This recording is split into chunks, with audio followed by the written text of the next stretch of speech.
All right. Well, anyways, we're up to 12, which is nice. It's good to get up there in the session numbers.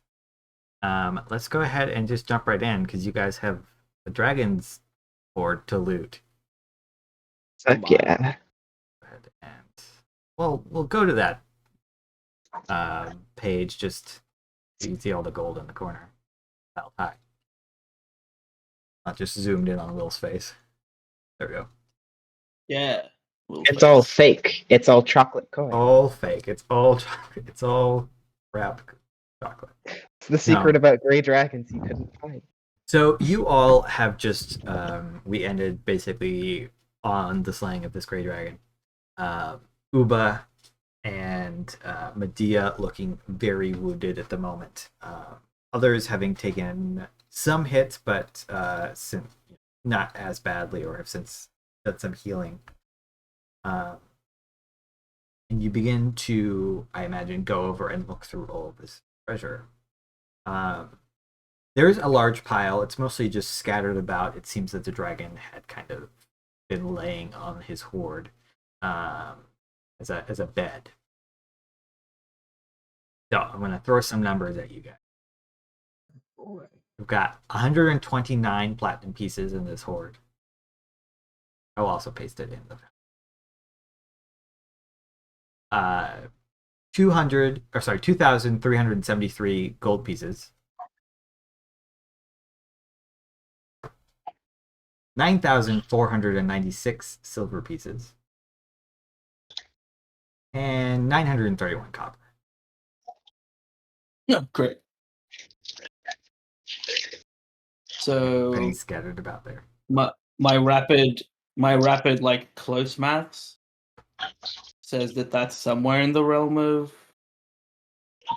4,500 gold. Um,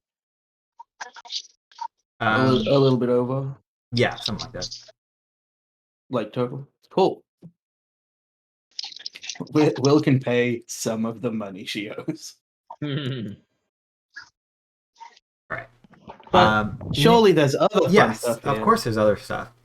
So that's just you guys are kind of looking through everything, picking up the coinage and fitting it where you can into your bags. As you're kind of glancing throughout everything, can I get an investigation check from whoever would like to lead this for the party? I'll do it. I'll give you advantage. Just direct everybody, like, you should check there. That looks like a thing. Yeah. I didn't click with advantage. I'm gonna have to do this again. Good thing you got advantage there. Oh, it would be. My rolls didn't come through yet for me, so I'm gonna assume they're bad. It didn't output. It was a 1 and something else. I didn't see it. 2 1s. Yep. I thought it was 2-1. No way. Was it Yeah, it really? was. It was Yeah. dead fucking serious 2 1s. It's not in the stream, or it's not in the window. I'm Then it gonna doesn't count. It reload. didn't happen. Yeah, I'm gonna reload Foundry because apparently didn't want to load at all. It didn't it's show up gotta in the be chat better. for me, so Yeah, me neither. Check the bot. I think it was a glitch. Oh, they're Yeah, still on my yeah. screen as well. So am I meant to roll again? Because if they're still on your screen. But for me, the die was a 1 and an 18. I don't know if maybe one of them flipped or something. I like that. Just go ahead and re-roll. Can I re-roll in reality?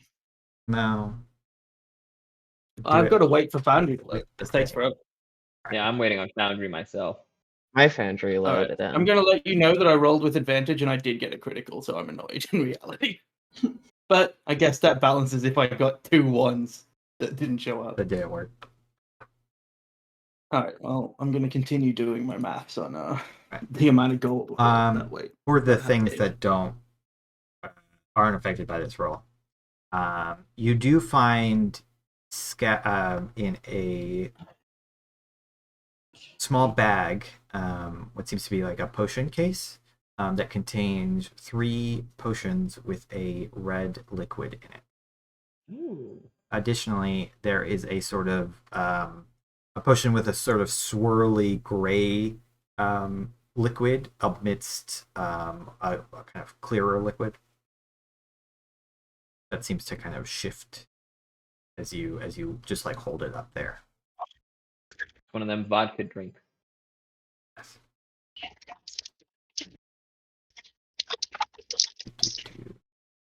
You also find a large pouch filled with gems. There's about in this first pouch that you find 20 gems. Looks like a mix of quartz, agate, and turquoise. Gems of a lesser value. So how much would they be worth each? 10. Okay. Good carrying money.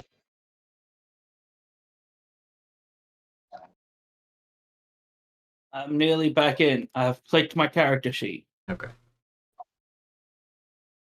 Yeah, it says you're in on my screen.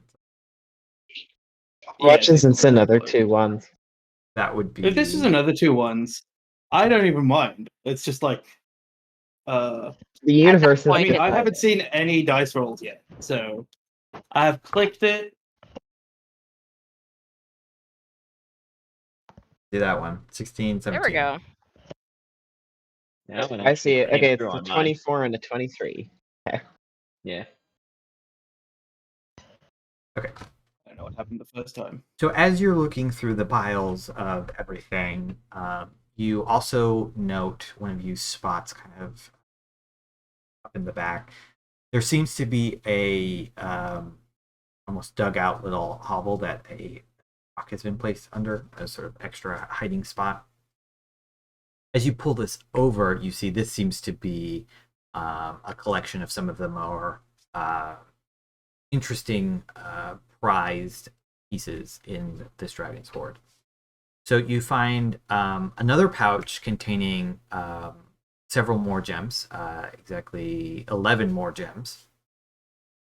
7 of these are worth around 50 gold pieces. There's 2 carnelians, a bloodstone, 2 rose quartz, and 2 zircons. Additionally, there's 400 GP gems, a piece of jet, 2 amethysts, and 1 garnet. Examine these, set this all to the side. You see next to this pouch there is a silver statue. It's a woman in robes that is holding a large quartz crystal, which seems to have a internal light to it that kind of pulses gently. It doesn't give off a ton of light. It's not like a light bulb. It's more like a soft glow. It's like 10 feet of dim light or so. Okay. That looks to be very expensive. There's also in a small box a number of pieces of jewelry, an electrum pendant that's shaped like a cat, a silver ring with a dragon signet. So those are the 2 things that you find. There's also underneath all of this, or kind of covering it, you had to pull this up first actually. There's a well-made rug with intricate weaving designs that kind of give the impression of like waves crashing on the shore. And then there's a set of fine blue and silver silk robes. Is anybody noting all of these things down? Because I stopped writing. I have them all written down. Yes, I can copy. I wrote some of them down. I've been writing. I'm describing everything. Most of this I imagine you'll sell, but some of it you might want to keep. Finally, there is a scroll case with a number of scrolls in there. There is Fancy. 1, 2. Yes, there's 3 scrolls in there. Feel next to Will the- salivating. Inside the scroll case, there is a medallion that is intricately carved, and a pair of gloves. I think Will's suggestion is that we pocket everything that's not immediately magical, and by pocket I mean put into something for Sulveran to carry. then collect everything that does look rudimentarily arcane, and kind of keep that separate. So as we're traveling, we can have a look at it. But we'll grab the scroll case and be looking through it. Is the Drake egg that is traveling with us, is that in Uba's pack or Sulveran's? Uba's. That's my understanding. Yeah, Uba still has it. They like this plan and they give you a thumbs up even though they're face down on the floor. No? Medea will lay on hands Uba for 15 HP. Thank you. I'll lay on hands myself for an extra 6. Will, you can go ahead and make an Arcana check as you're kind of.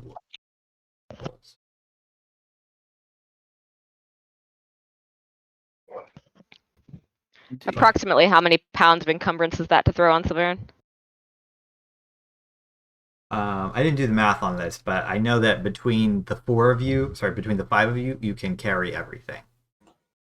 Well, it's valid. Will's not going to carry a lot. Yeah, Will's not going to carry very much. But between all of you, you can carry all of this. I did kind of do some napkin math in my head when I was rolling this to figure out if you would have to leave stuff behind. But One's a mimic. Between all of you, especially with Sulveran and their increased encumbrance capacity, you can certainly carry all of the stuff that you've just found. And just to describe this medallion a little bit, because I have a proper description, the medallion is in the shape of a skull, and it's got 2 small gemstones in the eye sockets, rather. Can you give that description one more time? It's let me give it a bit more proper. It's a grinning golden skull with 2 red gems set in the eye sockets. Okay. What a suspicious medallion. Yeah. I got the 20 for my I'm sure it's fine. Okay. I've seen Pirates of the Caribbean. You said it's a medallion with a dragon symbol? No, it's a grinning No, skull. silver ring. There's a silver ring with a dragon signet. You can make a history check, actually, about some of the stuff if you would like. I want to do it specifically on that silver ring. Okay. 25. Great. So, Dang. Will, you know that these are, just to do things in order it was rolled, you know that these are wizard spell scrolls, or at least are from the wizard spell list. One of them is, you're kind of just glancing at them, so you're not spending a ton of time studying them to figure out what the spells might be. But you know that one of them is of a level that you could not cast on your own, just based off of how intricate the designs are and everything. One of them is 3rd level. It's the highest level you could cast. And one of them is a more basic spell. It's a 1st level spell. And you know that the 1st level spell is Magic Missile that is inscribed on the scroll. You would have to spend more time to figure out what the more powerful ones are. Just to be clear, we're still level 6, right? Yes. Good. Yes.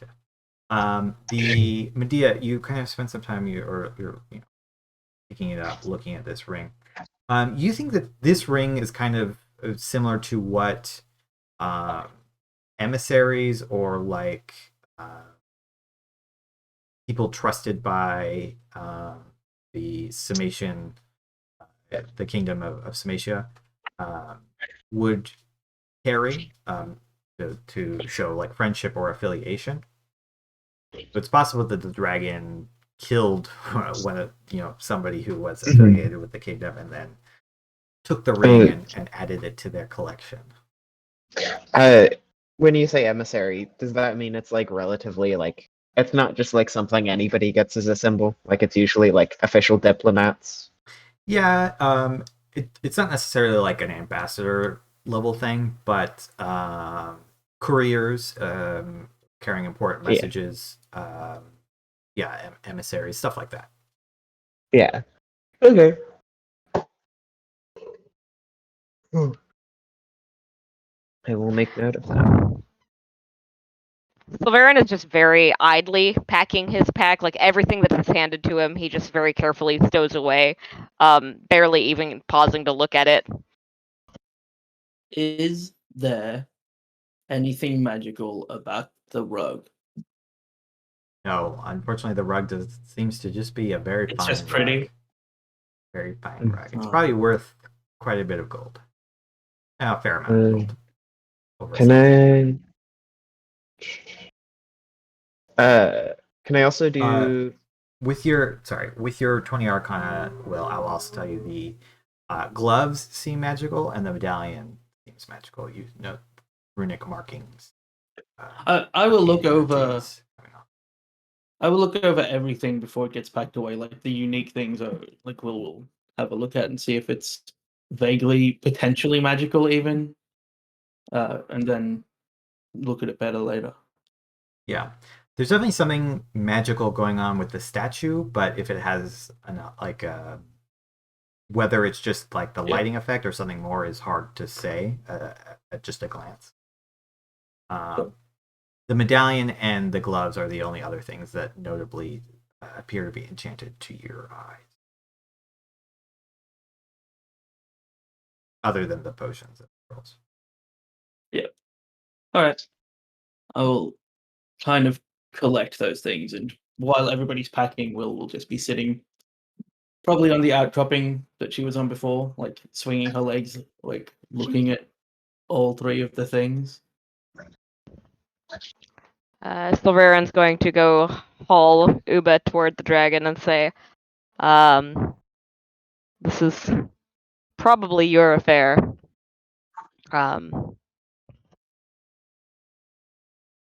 Sort of like gestures. I will help you. Uba kind of looks at you like, what do you mean by that? Sulveran pauses, trying to recall if Uba had been involved in the discussion about removing this creature's heart at all. We have to collect the heart, Uba. Uba looks a bit squeamish at this, but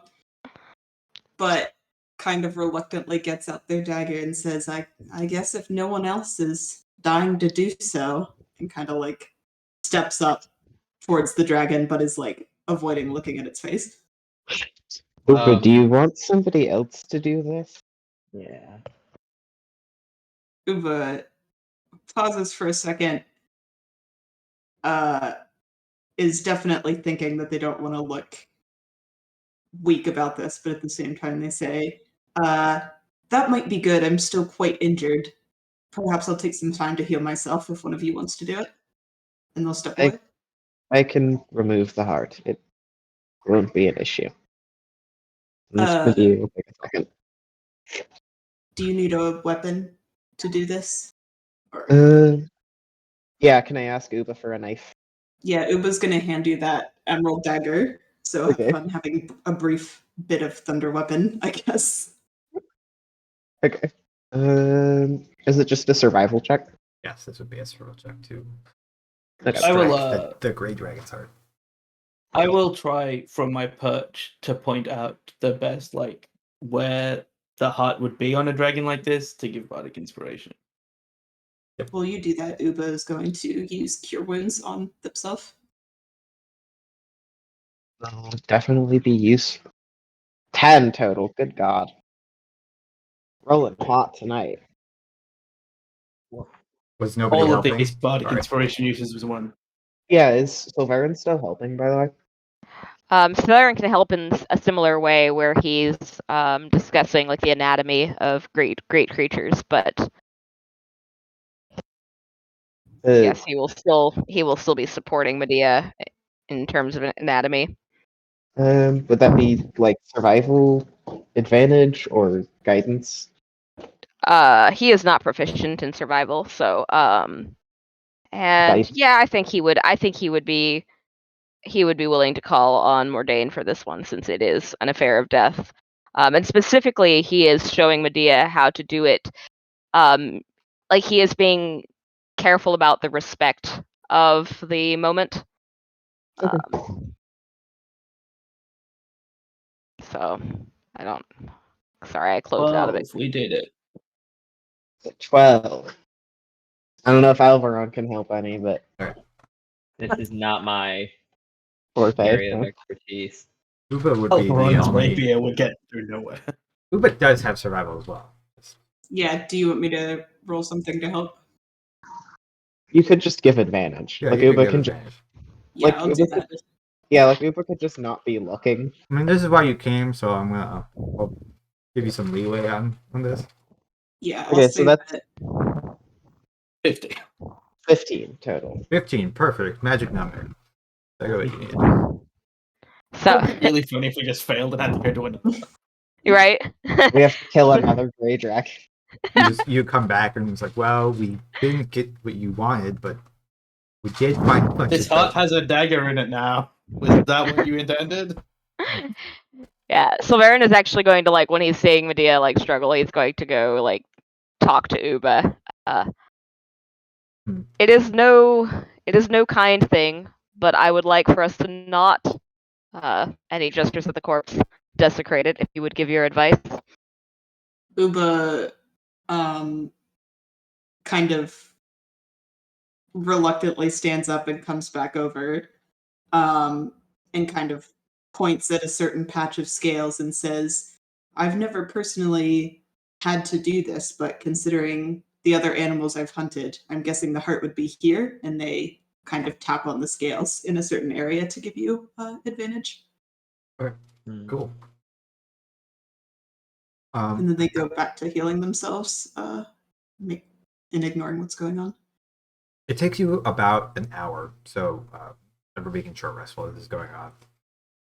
You maybe not an hour, more like a half hour, but everybody can still take a short rest to kind of get in there with the knife, cut open a large enough space, and then extricate the dragon's heart from its body. As you pull it out, it's hot, slick, and you wrap it in a cloth and put it in that bag that you were given, that you were told would keep it, from decaying on the return journey. A bag of You now have a Tupperware. dragon heart.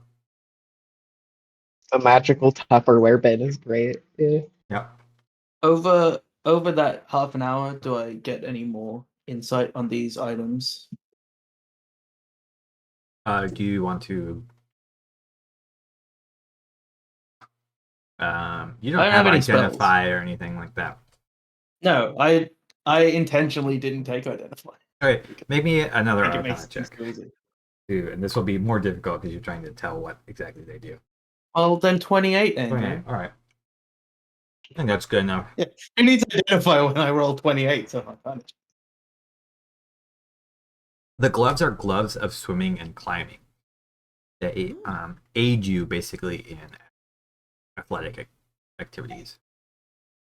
Okay. Specifically, you gain a +5 bonus to athletics checks made to climb or swim That while could you're come in handy wearing in the ring. while you're attuned to those gloves. The medallion is a medallion of thoughts. It is 3 charges. While wearing it, you can use an action and expend 1 charge to cast Detect Thoughts. The medallion regains 1d3 charges daily at dawn. That's cute.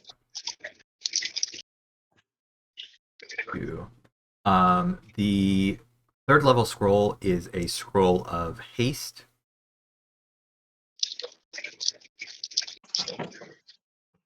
Wow, does the 28 get all of these? Like every single one of the items? Yeah, I'm just kind of doing a general check. 28's Nice. pretty high. Yeah. The level 4 spell is for greater invisibility. Oh shit. Nothing else is magical. The statue appears to be enchanted more for form rather than function. So it just looks pretty. Really doing. I will once everybody else is coming back up onto this outcropping, I assume will start explaining what each item is, explaining the scrolls, trying to show Uber like the basics of the first level magic missile scroll.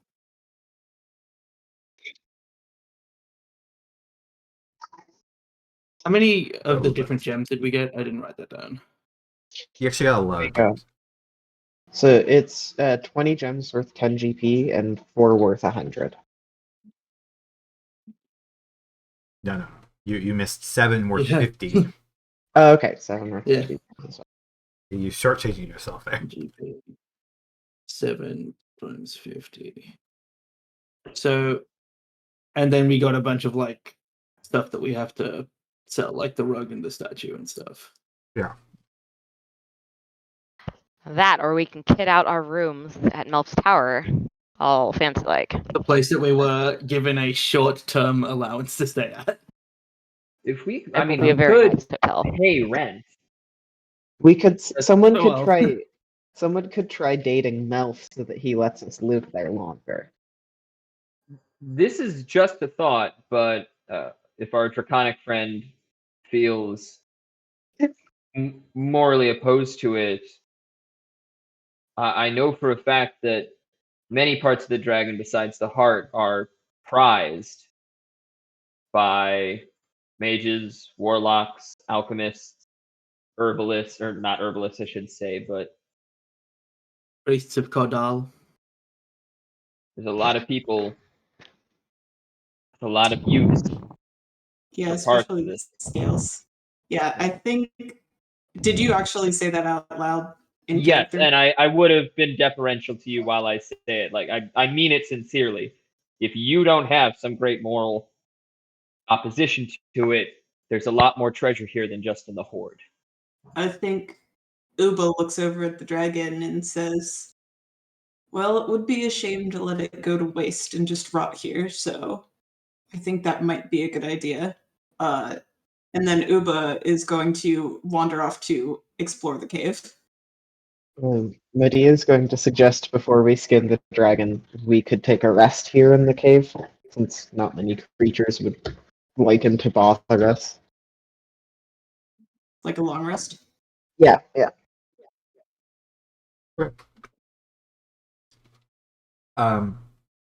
Uba, go ahead and make a investigation roll. Or Oh, okay. do a perception check, actually.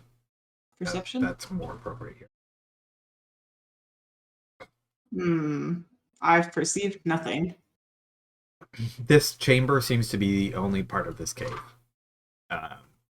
There just isn't that much to it. You're not sure. It doesn't appear to be carved, so this is somehow naturally forming some kind of an air pocket or something like that. You're not really sure, but the roof seems to be the only way in and out that you can tell. Okay. Interesting. We found that other way in, didn't we? Yeah, I think we like squeezed in towards the like wall in the south where Bill is. You guys Yeah. came in through the roof. Gotcha. Okay. Yeah, because you guys climbed up and then climbed down.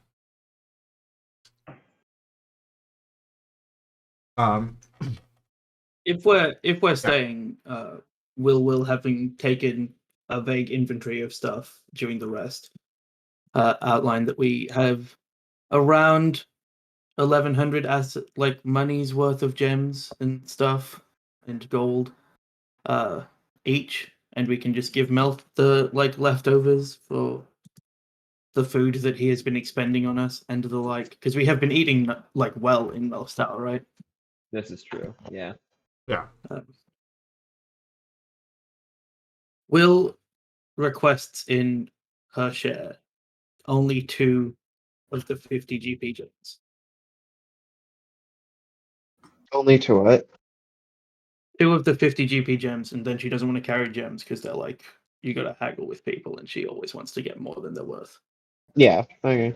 It's just like it's work for Will to be like, I gotta not haggle and like, great.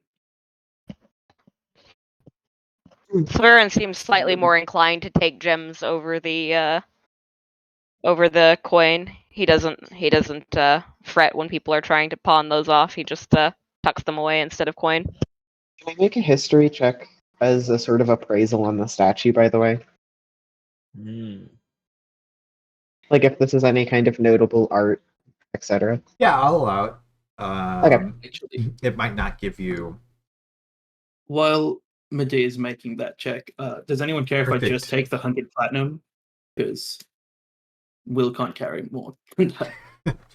Everything else is too heavy for me. Go for it. Great. Okay. What I will happens make when a you have history check. 6 strength? Dang. Good God.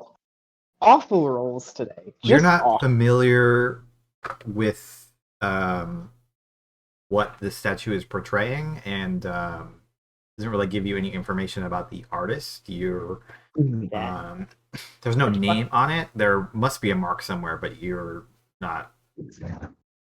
You don't know enough to find it. Sorry. I will about take- that. So it's definitely expensive. It's made not full out of silver, but it's not like heavy enough to just be like a full silver statue. But you would guess with that it's at least worth 100. Okay. Just I'll keep that in the crystal and the silver alone. But it certainly could be worth more if it was by a well-known artist. And people will pay more for art because it's art. Oh yeah.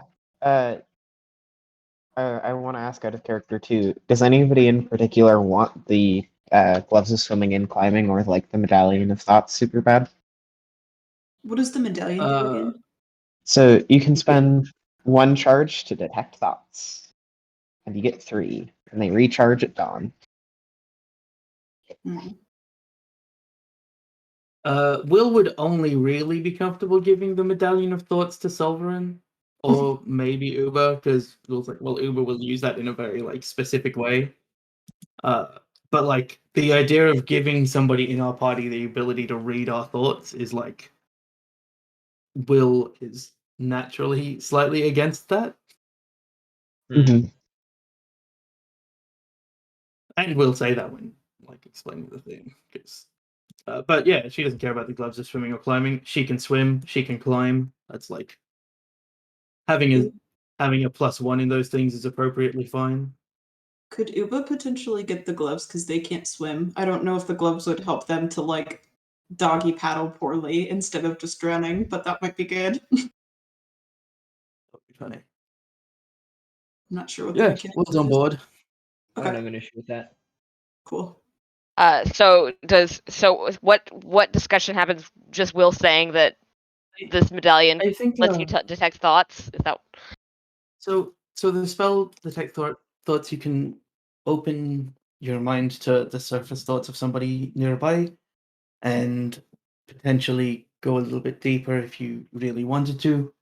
I don't know that it's necessarily a good idea for one of us to have it. I don't think that I want to know the surface thoughts of any of you, but I'm sure there would be times I'd be inclined to use it. Yeah, Uba pipes up and says, perhaps if there's ever a time we need to interrogate someone, it might be a lot easier to just listen to their thoughts than necessarily use a dagger. Like, but in that case, we could attune to it that day. when Uba says like that we could just start listening to thoughts? Sulveran stiffens up and kind of. Is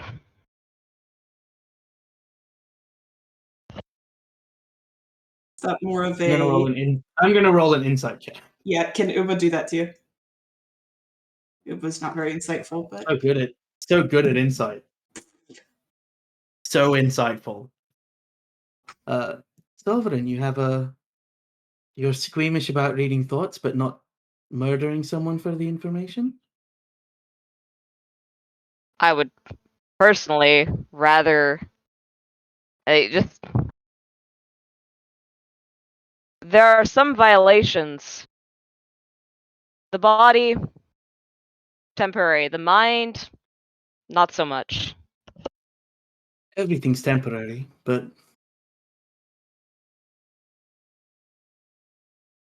I think most people, crazed murder cultists excluded, would prefer to be alive and have had their thoughts read than be dead. But either way, I'm, as I said, not overly comfortable with one of us wearing the medallion at all times. But if somebody has a compelling argument for why that would be good and important, Uba kind of raises up a clawed hand and says, "Does one of us need to, I guess, spend time regularly to be able to use its full effects?" the same as with your dagger, Uber, you just have to sit with it and allow it to become part of your innate magical energies, etc. Uba nods.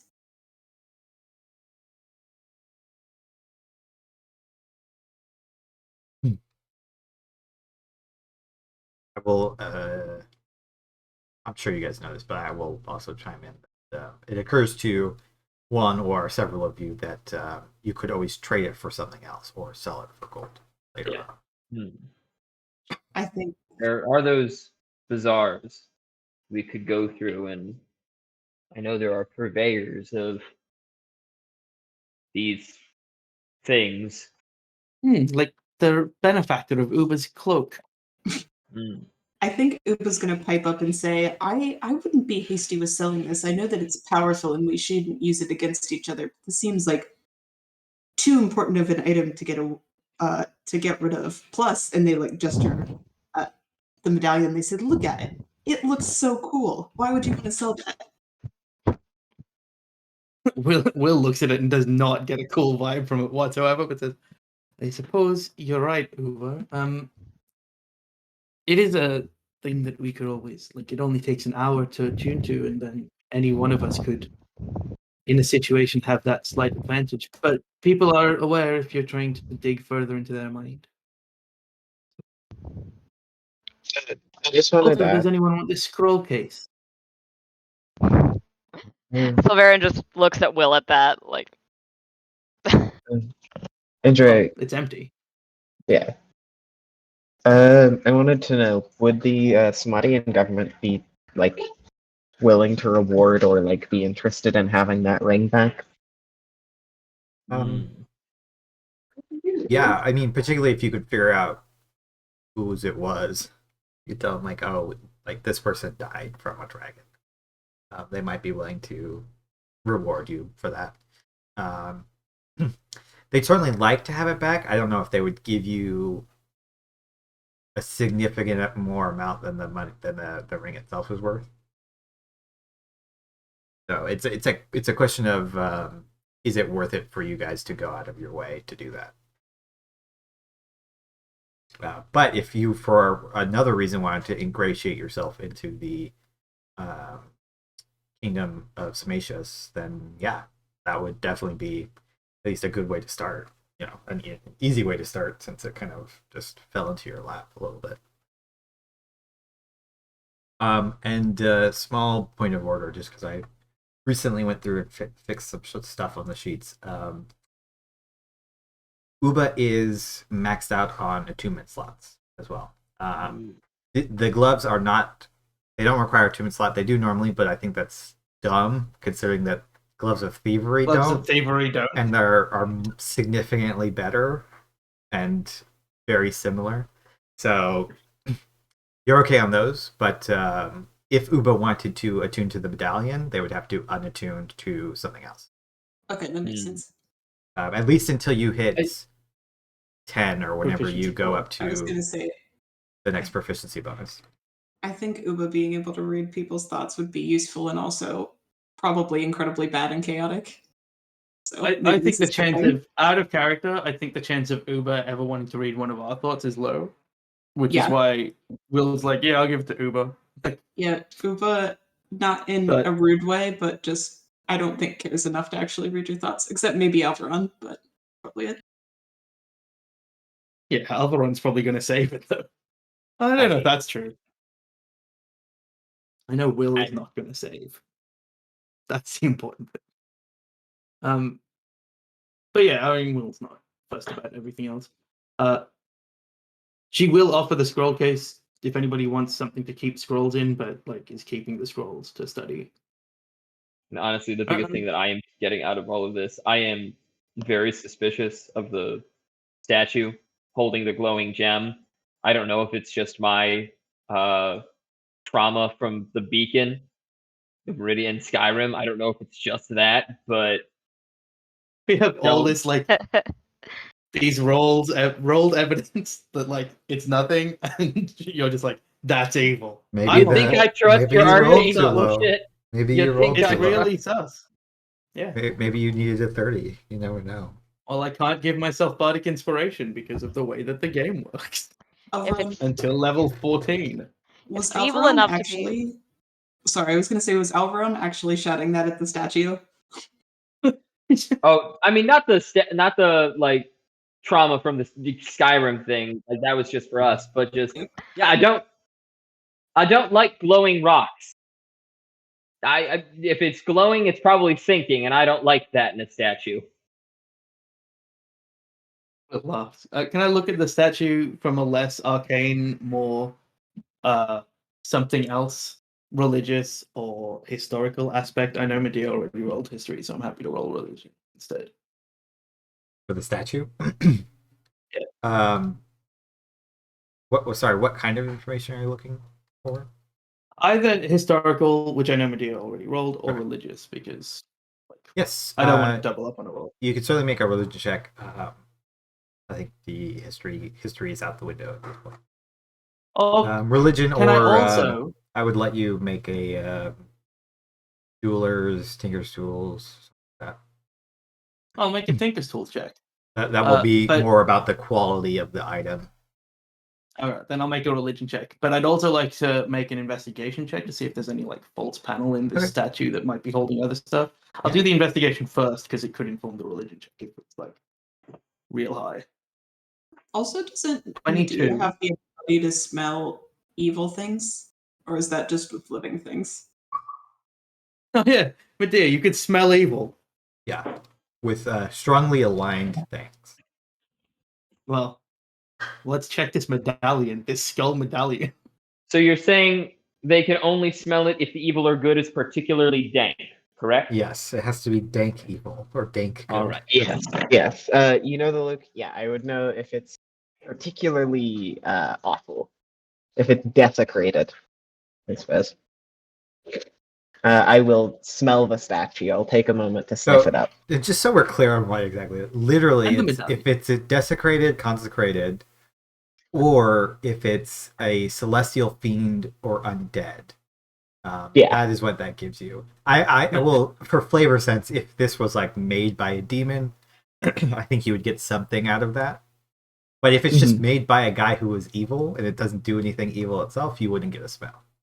Yeah. I like that Medea has kind of posited I can smell evil, and we're like, sure. And really, it's like you can tell when something's hallowed or Yeah. consecrated. You can like detect That's very funny. other. Hey, planar we had a beings. parrot. We had a parrot on the ship that would only land on the shoulders of people who had drinking money. I'm willing to believe anything, quite frankly. I don't know how magic works. Alveron, have you heard of a druid?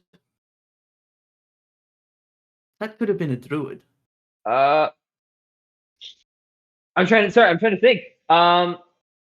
Would sea druid? Sorry, you just threw me down a rabbit hole of my own thought with like character experience and world building that I didn't realize I'd thought about before. I bet sea shamans. Yeah. You know, dudes who stand by the water talking to fishes. Yeah. Sometimes turn into birds looking for money. They never did that in front of me.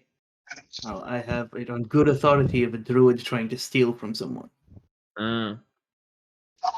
What did my 22 investigation on a statue that's just a statue give? Was waiting for you guys to to finish. Yeah, you kind of look over the statue, kind of press around, see if you can find any buttons, any hidden compartments, something like that, something interesting. It is pretty well made. As you kind of look about, you chance upon you like turn out, look at the base, and you're like, there's something off about the base a little bit, so you can go in there, look about, see like if you can move anything around. And eventually you come upon a small not quite a recess, but just where you can press and it clicks, and the bottom actually comes out slightly, like the almost base of it comes apart from like the top of the stand. So the statue is still entirely intact, except for just like the inside of the base like pops out. Like the battery of a cordless screwdriver? Yeah, that's actually a very good description.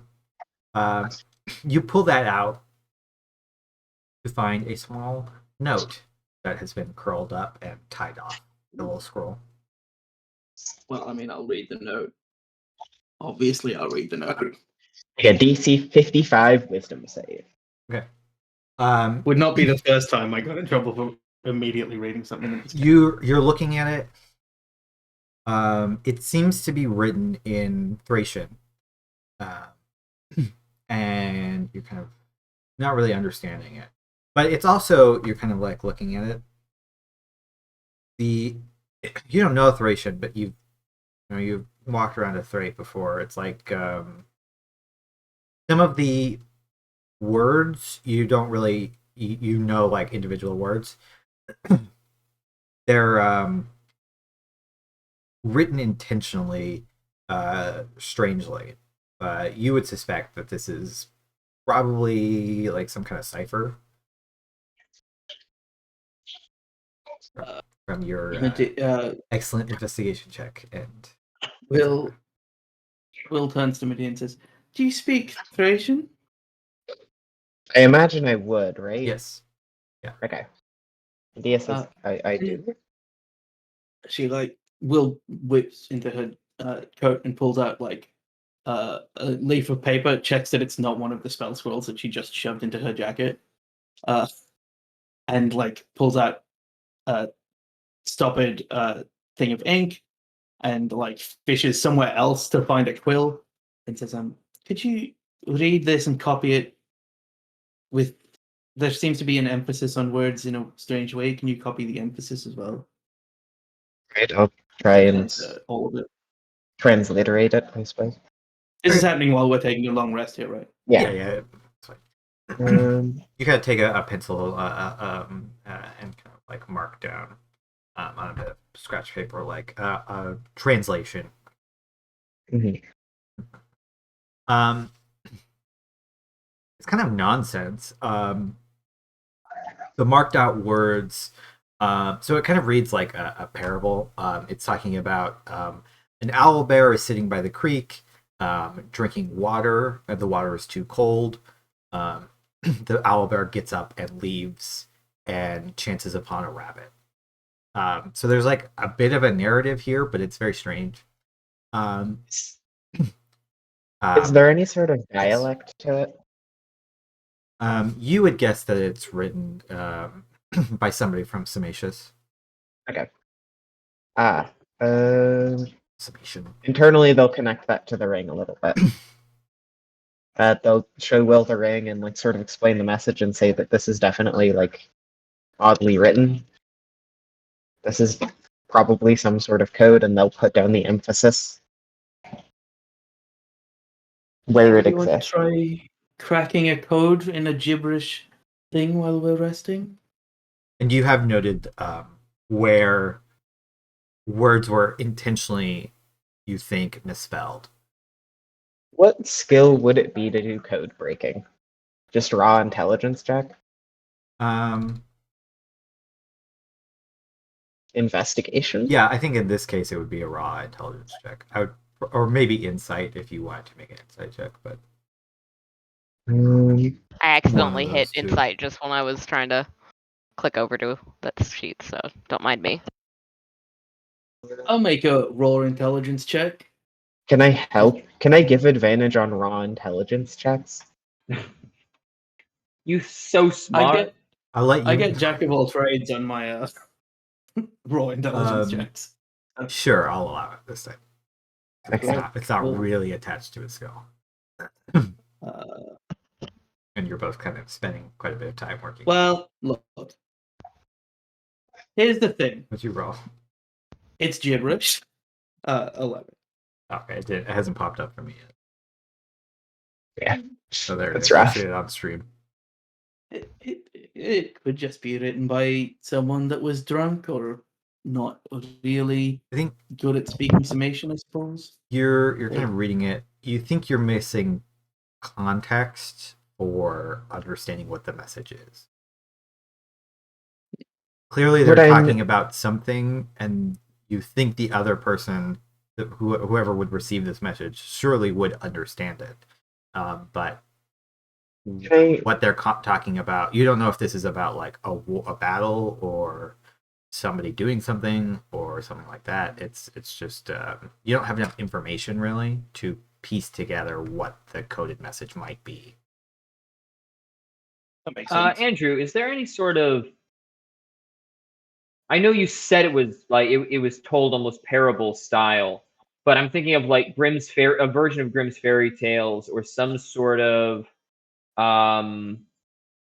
Is there some sort of, historical narrative or piece of the zeitgeist that this is like tapping into that could have a chance of knowing? I'm looking at it, it's like it's not a history check. What I'm asking, it's not a like the Aesop fables of this. Yeah, is this a reference to one of adjacent. those fables or something else? Could one of us have heard that narrative before?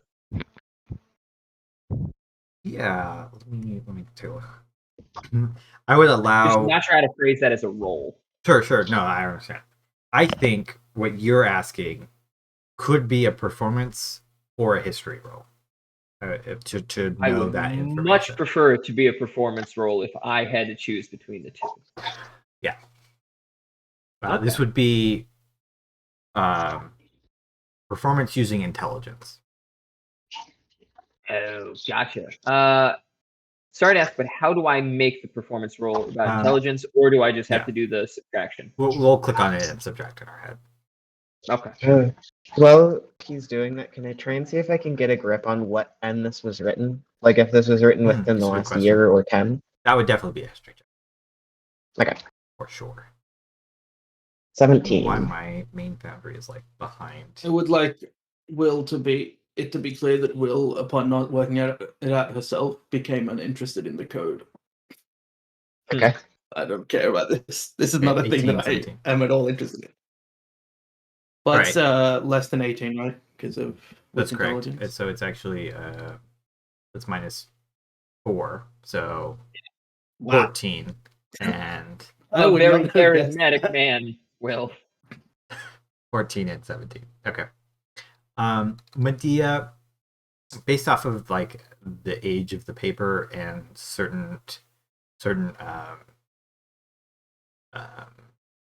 qualities of the writing style, you would guess that this is an old, not a terribly old letter, but you don't think it's particularly recent either. You think this might be as old as 10 years ago. Using knowledge, I'd like to take a stab. Could this be some sort of meeting, like some sort of check to guess if this might be like an arrangement for a meeting place somewhere? Let me just answer the Alveron question. Alveron. Okay, yeah. It rings of being related to stories that you've heard told about owlbears, but it's written in such a way that it's like if somebody retold Humpty Dumpty, but Humpty Dumpty never fell. He just like went away with the soldiers at the end.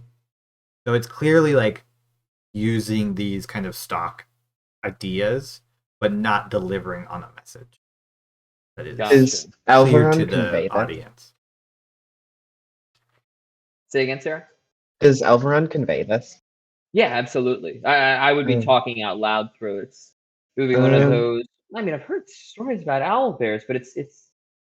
So They're can I never try? drinking water in the ones that I'm drawing from. This is taking a stab in the dark, but can I try and decipher it? Is that you're supposed to complete it for a location? The owlbear finds the hair somewhere, and that's supposed to convey a certain location from the cipher. With what you've rolled, that's about as reasonable a guess as you could make. Does this thing Andrew, I convey? want that to be your. You can certainly try. If you have a catchphrase, I want it to be with what you've rolled. That's as reasonable a guess as you can make. Yeah. Okay. You could Can I certainly try? take this to like, if you were to go and return the ring, like take this to like a summation, a member of the, their intelligence or a member of the military, and they probably could figure it out. But you think with what information that you have, and from what you've been rolling, there's probably no way for you to reasonably break the cipher at this time. Yeah, maybe with more time, resources, books, yada yada. Yeah, you're kind of just lacking information. That's the problem. Yeah, you just don't. And probably base understanding of summation, right? Yeah, it's also translated, so it might be that you're missing out on the original text. Yeah, we just assumed clues. that Medea's translation was good. That could be the problem. It could just not work in translation. Also, maybe there's something about the way the words rhyme. Or I know that we've gone past this point because we've already started long resting. Why are we resting here as opposed to that village that we only just passed? There's possibly more to explore in the cave, Will. maybe you'll die on the way back. I don't know. It's a good question, though. Right? I mean, Will won't. It is a Will couple had things hours to do in walk. that village. Anyways, what Alveron got out of the parable of the owlbear and everything is the crystal is still glowing. Don't fucking touch it. The block. Almost certainly the crystal just glows. It's not a magical statue. You don't Will, put it's very obvious. Owlbears are dangerous. Glowing crystals are dangerous. I'm not trying to be a hare. Can I try Why and would bring? you put? Wait a second. Can I try and? Will's not going to try. Yes. Can I try and bring the crystal's eyes up to the note and see if the light does anything to it? It doesn't, unfortunately. Although it's a Okay. very clever idea. Sorry. Andrew wishing that had been a puzzle that on the fly Andrew came up with. So we're long resting Yes, that's my next to the corpse of the dragon. It is nighttime, so. Oh, I don't want to Sure. try to climb this shit in the dark. Did Oh yeah, you- we're long resting here. We got distracted by this letter. Did you guys want to take the scales of the dragon and bones or teeth? I think it's a good idea. Will leans towards no because of, I think, just noticing how uncomfortable Uber has been with Drake and dragon-related things. But if will his Uber say yes without like enormous prompting, then she's on board. Yeah, I think Uba recognizes that the dragon at this point is dead anyway, so might as well use the resources.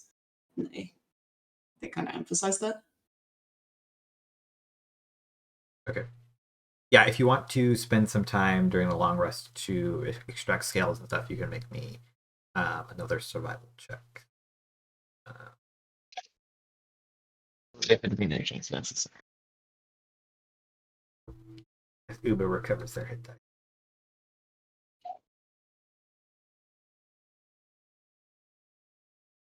Oh yeah, is Will doing the bard thing? Inspiration. No, I don't think Will has any reason to know anything useful about how to get the scales off a dragon. And also, Oh no, I meant Song of Rest. yeah, sure. I forgot that was a thing. Yes, always, at all times, Will is doing Song of Rest. That's Add a D6. Here you go. I'll roll it. Everybody gets an extra 2 hit points because of the restful song that Will Hey, plays. that puts Uba at full. Yeah. Useful. Taking a long rest, reset your short rest. You gain back half of your hit dice on a long rest. I used all of my And hit it dice. should do that automatically for you when you click on the. Copy. I'll just, instead of burning another hit die in the morning, I'll use lay on hands to bring myself back to. I think reluctantly, can Uba be the one that gets the dragon scales? Because they're like, I think I am objectively the best at this. They're not Yeah. happy about it, but they're That's like, fine. I'm gonna. You can go ahead and roll. Medea's helping you, so you can roll with advantage. Okay, what would I roll? Survival. And you can Okay, shift click to roll with advantage. that was a 20 for a second. So close. 14. So far. What the good? Sulveran is going What to would lean be- over to Uba as they're beginning to work and would you like rights said for the creature? Uba almost scoffs, but then remembers that they don't want to insult the person that's like 3 times as tall as them. So they say, if you think that would help, but they say that more as like, if you want to, not because I want to. The rights are, in this case, more for you than they are for any nods over at the dragon. Generally, they do not know what we say of them. Uba doesn't think it'll do much, but they nod in agreement that they'll take the rights. Sulveran very clearly has a moment where he had not prepared to say anything on behalf of a dragon ever in his entire life. And so he is going to lower his voice a bit before he is muttering again to Mordain.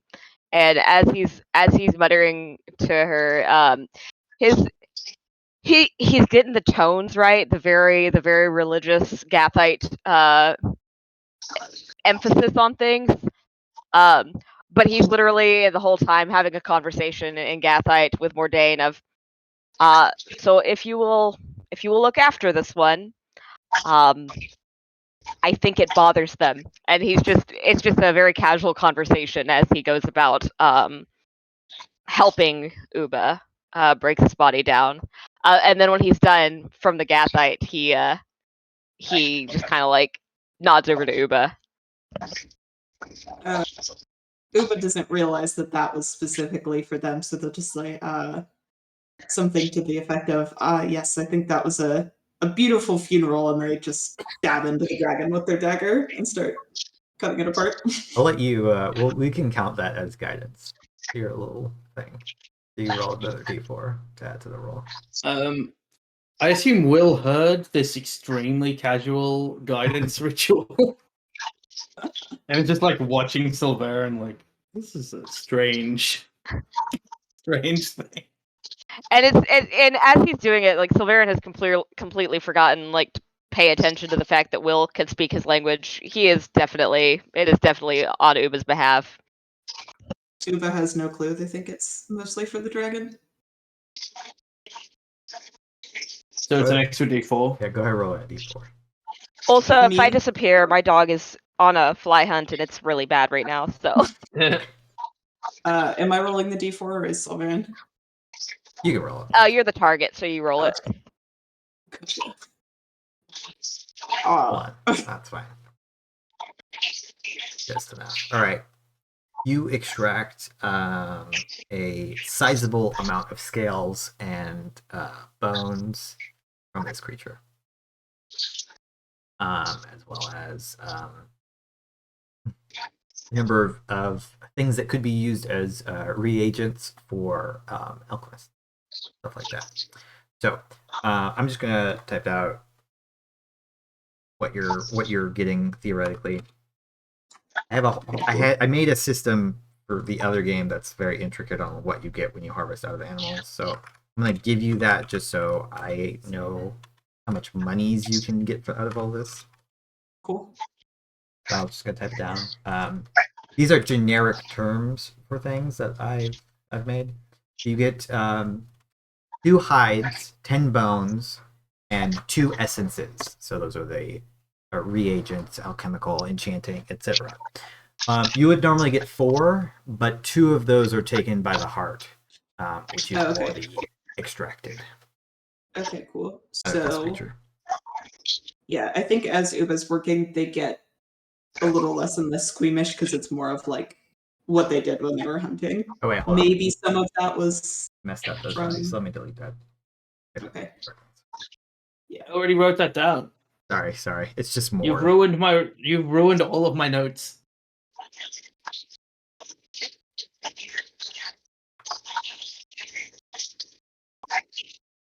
There we go. 5 hides, 30 bones. Okay. I was looking at the wrong sized creature for that Okay. scene. Okay, cool. So yeah, Uba gathers all of these things and like I said, kind of gets into the group of like breaking down something they hunted, which is what they're used to, so they feel a little bit calmer. And maybe some of that was from Sulveran's rights, but Uba wouldn't think that. And Andrew, the final thing that I would like to do in this long rest that has taken an enormous amount of time is I want to cast the stones about conceptually taking an apprentice. Okay. So Let's I'm see gonna it. roll. I'm gonna roll a d8 3 times because that's an easier way for it to output, and then I'll tell you the result. That's funny. It's basically it's the one for weather, and then the one that is like the full, and they're pretty close together. So Will looks at it again and is like, "This literally means nothing." I'm gonna assume it's like that's normally weather that would be meaningful, so I'm gonna assume it's smooth sailing, but it's not a sailing thing because I'm not asking about sailing. Will has a 50-minute like internal monologue about the idea that there's this wild weather, like falling augury that she's been given from Vera, when she doesn't actually believe it does anything. Sorry, what was the full result of the So dice? the 3 is Yeah. weather, Better. the 5 is a wild, and then the 3 is like the closeness, and 1 is closer than 8. Okay. So it's Okay. like, Wild weather. I Pretty learned close. nothing. Once again, I've learned nothing. It's not bad weather because there is one for bad. So it wasn't a bad signal. All right. You guys finish up your long rest, having extracted everything that you can out of your current situation. Making a small camp around here, eating some food once all the business with the dragon is done. You bed down for the night, and then awake the next morning to a pale mist outside as you climb down out of this cavern that you have been in for about 10 hours at this point, 10 or 12 hours. You make your way in the morning, walking through the valley that you had crossed to get here, and then arrive late morning, early afternoon back in the village that you had passed through previously. Most of the people are already out doing various things, herding the sheep, taking care of the goats, etc. You do, however, find your good friend is waiting for you as you come back. The elk stays, right? Was that correct? Until dismissed? Idea? Yes. Yeah. Okay. So you see Cal leading the elk. Hi guys, you made it back. We did. As job. did you. And the Well, town is unassailed? no, the dragon didn't come here. The dragon won't be going anywhere for a while, Keller. Well, forever, I suppose. Wait, so where's my treasure? You said I would get Oh. stuff. Otherwise, I'm Will- keeping this as they like cradle your sword, like, two-handed, like in a hug. Sure. Will says, well, how about you give Medea their elk back, and you and I can have a little chat about treasure trading. Okay. Here you go. Here's your deed. Hand over. Medea will like nod and like pull the kid off. I'm going to take Keller aside from the party because I don't need their input in my decision making. And Will says, Will kind of, if there's like a thing that Will can sit down on to be at more Keller's level. There's like some A stone is fine, folders and like just and a rock. whatnot. Yeah. Yeah. Will says, The Keller, how stoops old of a are you? house. Yes, the stoops. How old are you, Keller?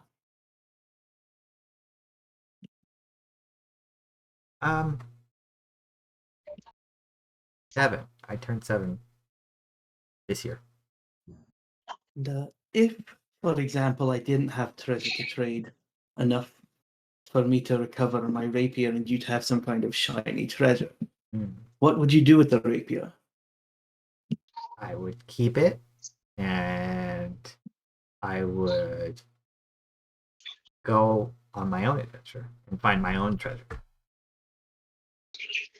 I want to roll an insight check on Keller to see how real that like threat is, because I don't think the rapier is the thing that is stopping her doing that. I thought the die had betrayed me. 19. Okay. 19. You're like, no betrayal. You don't think that they're telling the truth, that you think that they probably would do that. You don't think that it's like they mean like, I'm gonna leave if you didn't come back, I'm gonna leave tomorrow. But they would definitely keep this, and if you hadn't come back, they would have eventually you think that they would eventually have come to try to find you if you hadn't returned.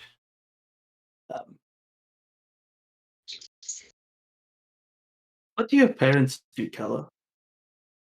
Well, they work with animals. We're shepherds. We don't really own any, so we kind of like glances at in what this village would probably pass for like an estate. Feel like points over there. My parents work over there at the house for the Ellingers. Will nods and says, well, you see, I found this, and she like pulls from in her jacket one of the 50 GP gems that she took from the split. I'd be willing to trade this for the rapier. It's very dear to me. This gem's probably worth a little bit more than the rapier, but it could help your family get some of your own stock, something like that. I don't really know how shepherding works, but I also, and she pulls out the other gem, which is like for the sake of it, will have found one of the most red of the 7 gems. Okay. Say this one, and this one's really special because when I became and Will like puts both gems in her palm and just like prestidigitates a puff of like bright light out of her hand to like show I'm magic. I became this. My master gave me this gem to mark me as their apprentice. Now I can't take an apprentice at your age. You'd have to be a little bit, well, significantly older. But if I give you this one for the rapier, and she like offers the less red gem for the rapier. Okay. And then if I give you this one, when you're old enough, you're 7 now, you said. That's right. Yeah. When you're old enough, I'll come back and you'll be my first ever apprentice. Mm. It will be a while, which is why you get the other gem to kind of tide you over. And then one day you might be able to give the red gem to your own apprentice.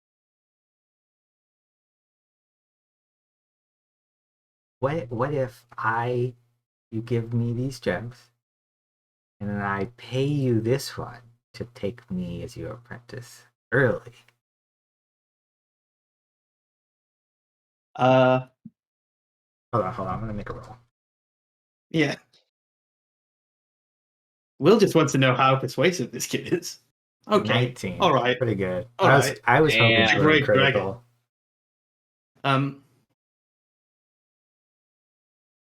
Will says, Kid is actually a great dragon in disguise.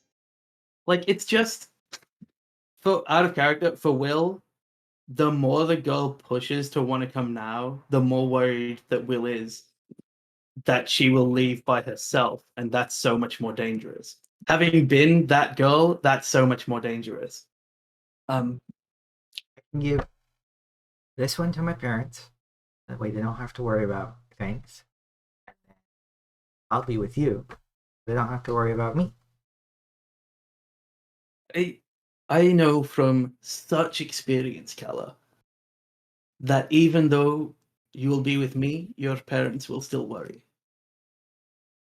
And she's like, Will's like flipping the red gem in her hand, like thinking about it.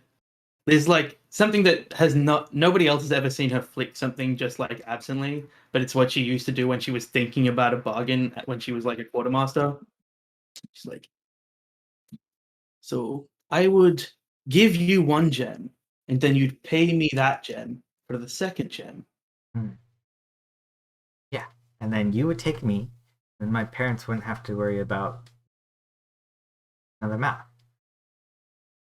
And clothes and stuff. No, but with I could go the gem on that I would be adventures. giving you. Can I forget how magic works in Imris. Does everybody have the capability to learn magic? Or do you need to have like a spark of it? There's competing theories about this.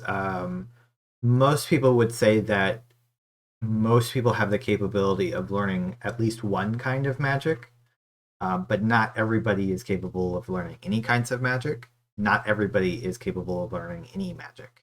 But most people are capable of learning some magic. All right. And of Let course, me stuff like have a look. sorcery is innate. Like, you can't become a Yeah. sorcerer. You have to be born with that bit of arcane connection. All right.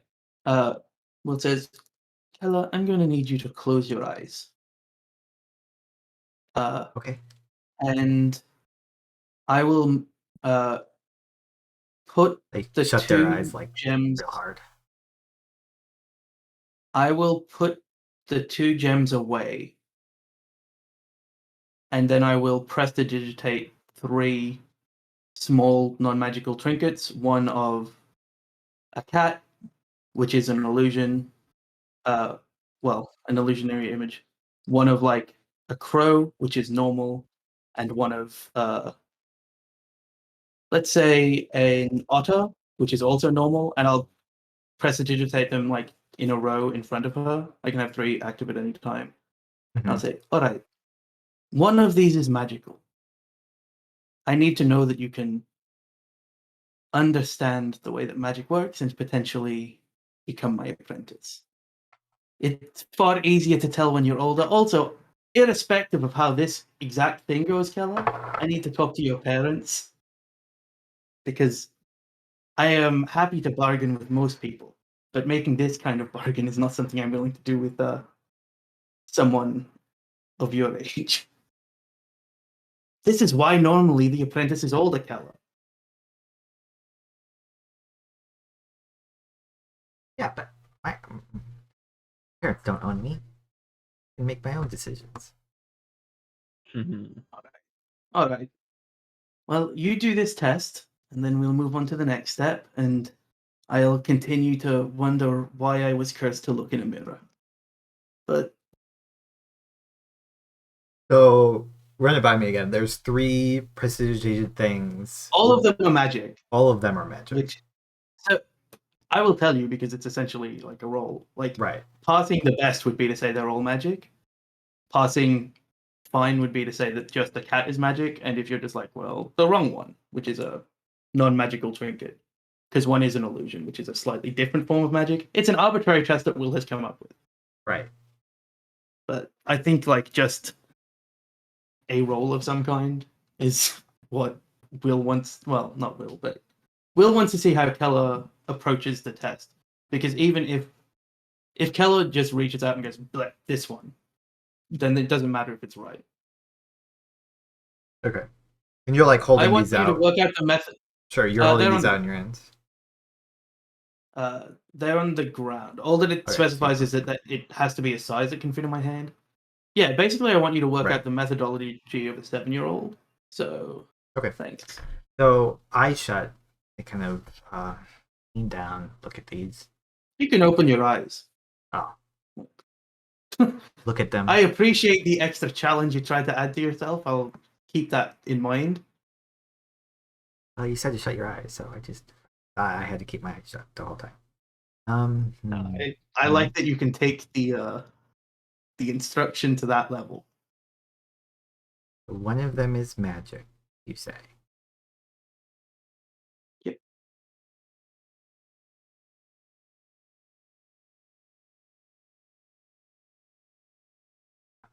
Regards it for a long while and lets out a sigh. I'm going to make a roll.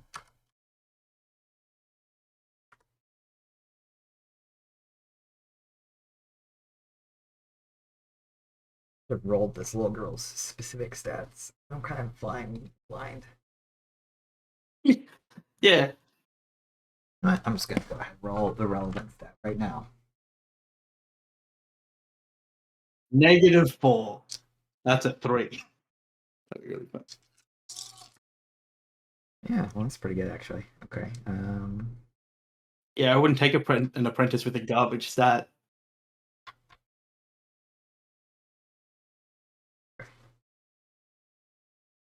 So it's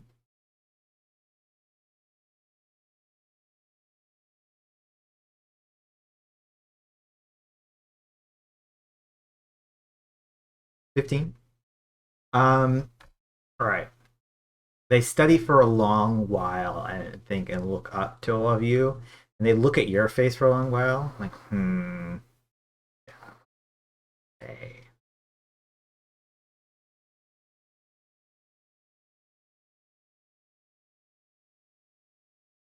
I think that whatever I say is going to be wrong to you. That's what I think. And they'll like cross their arms. Will has to like flex her brain and be like, that is wrong. But it's hard to disprove that. And Will says, well, Will kind of thinks about it for a I bit. think Looks if over I at the pick one of building. these, you're gonna say it's not. Maybe none of them are. That's what I think. Will looks over as she's thinking at the building that Keller said her parents were in, and then like slightly more dramatically than is ever necessary rolls her eyes and says, I was not really expecting that. And she like clicks her fingers and all 3 of them disappear. And says, all right, I'm gonna go talk to your parents, but first, well, all right. I'm gonna go talk to your parents, but if you don't get to go, it's still because I've made that choice. Okay.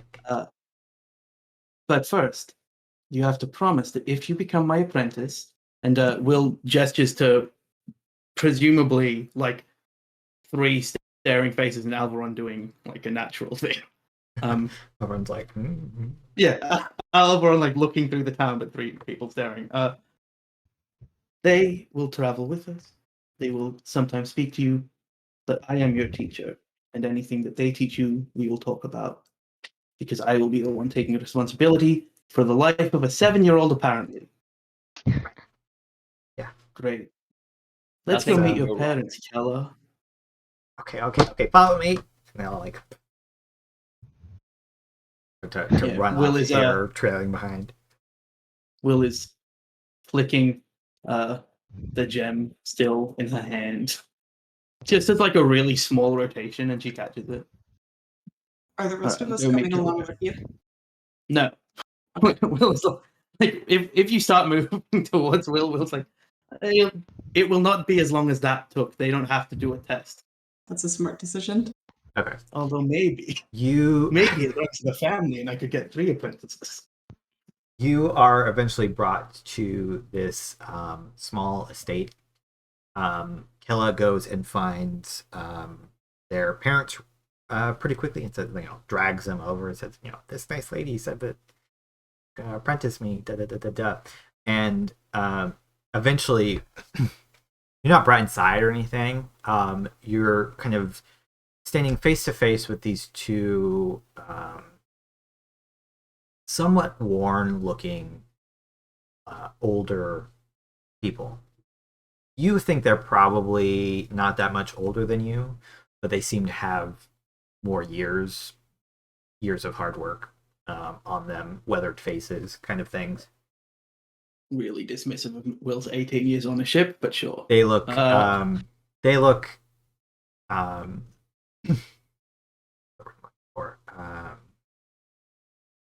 maybe slightly Careworn? bemused at their daughter, who they think like this is a joke until they see you, and they're like, "Oh, there's really somebody here." Okay. They do look weather worn. Their skin is tanned and maybe slightly leathery. You think these people spend most of their time outside, presumably herding these sheep. But they're both dressed simply, much like their daughter is, and much like their daughter, their clothes are somewhat threadbare. You think that they probably don't make very much money to buy new clothes very often, so they really wear through the sets that they have. The man is older, fairly full beard, carrying a shepherd's stick, much like just a quarterstaff. The woman looks like she had just come from probably milking one of the goats. You notice that their skirts are a little bit wet. And the man says, "So, what's this about, anyways? Who are you?" Will says, "All right, my name is Captain Willow Arya Ballas. I am Glance at one another. In my time, I have been many things, including captain of a merchant vessel. At the moment, I am traveling. I dealt with the dragon in the nearby region. We came through the town yesterday, and I noticed there was some spark of magic within Kella. Now, I normally don't consider taking apprentices before they're the age of 12, but given... Will kind of thinks for a moment and says, given that I see the potential for Kella to maybe leave and go adventuring before that, I would be remiss if not to offer you the opportunity to... Also, Kella, you can go and wait outside. But we are outside. We're standing at a fence. All right. Did I feel... I will go over there. It will make you feel Sure. better. Thank you, Kella. Because feelings are important. Great. They'll like Will says, start to balance on the fence posts as they walk away. there were... In the village I came from, there were girls like Kella. That was a slip. Well, yeah. Sometimes Will's voice is very hard to say other names in. There were girls like Helen who left young and didn't really fit in with the village lifestyle, and almost entirely were never heard from again. And for someone with talent, as Kella has, her age is an issue because obviously she's younger. Just means her talent has more time to bloom into something powerful. But you are, of course, her parents, and I would not demand that you allow her to apprentice to me. And if you were to say no, I will tell Kella that it was my decision. I kind of like look at one another and sigh and look back at you and make a persuasion check with advantage. You're gonna succeed. Looked at your stats. 30. Okay. 30. Um, I just roll 30 on every persuasion check. yeah, that's true. I should just have a passive of 30. They turn and they begin to murmur to one another softly in Thracian. I will step further away to give them Okay. the privacy to speak to each other. They chat with each other for a little bit. You and I won't make you make an insight roll for this. You get the impression that Kella's father is more apprehensive about this, but you also kind of sense that like they've had not this conversation before, but conversations about what they're going to do, like what's going to happen to Kella later on in life, like how, you know, should we try to save up to, like, can we afford to send them to a school or something like that? Are they just going to live the same life that we did? You've maybe seen other parents have this conversation before when apprenticing their, you know, children to a blacksmith or a tailor or something like this. But you know that this conversation has a lot of weight to it. They're really thinking about it, considering it. And after some time, Kella's mother looks up to you and says, where are you going to go? What is it that you do? Will smiles and says, at the moment, I'm based in Galanfagon. We came here to, you may have heard rumors of a monster in the mountains. It's not there anymore.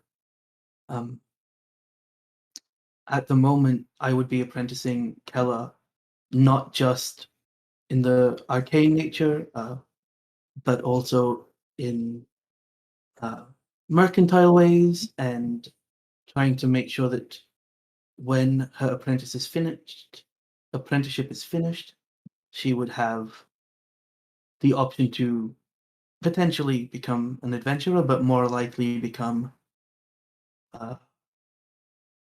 something a little bit different to that.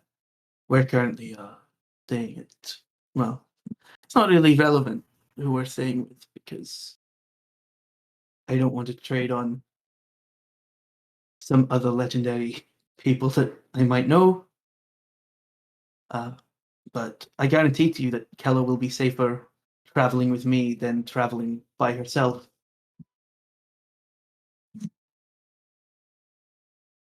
I nod, and I'm going to make 2 rolls.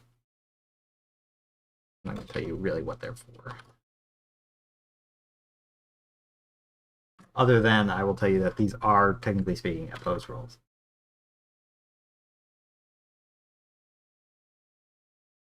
Okay, well, I think we know what's going to win. Wow. Oh, okay, interesting.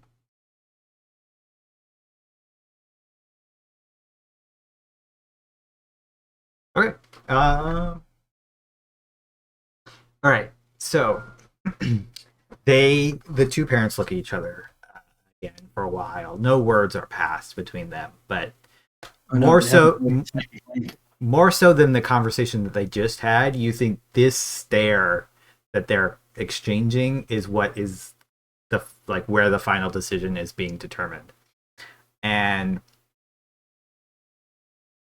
after a moment, the father relents and kind of like his shoulders slump, and he like looks down, and the mother turns to you and says, we think that this is the best chance that Kella's gonna have. So yes. Will nods and says, all right, one more test. And Will like looks. I think Will's been watching Kella to make sure that Kella hasn't come too close and like been eavesdropping. Kella has been far enough away, and I think they like first when you first look at them, they're like playing, they're pretending, but you get the sense that they're pretending to play. And Sure. I think at this point they're just kind of like watching, trying to make. They're not eavesdropping; they're like far away, but they are watching. Like they're trying to figure out what's happening just from body language. Will calls Kella over. She runs, bare feet, kicking up dirt on the road. Until finally they almost crash into you, like skidding to a stop. Yeah. Will smiles and then like crouches down and says, I realized while we were discussing your apprenticeship that we had a transaction that we hadn't finished for my rapier. And then Will pulls out the gem, not the red one. And says, the gem for the rapier. Mm-hmm. Though.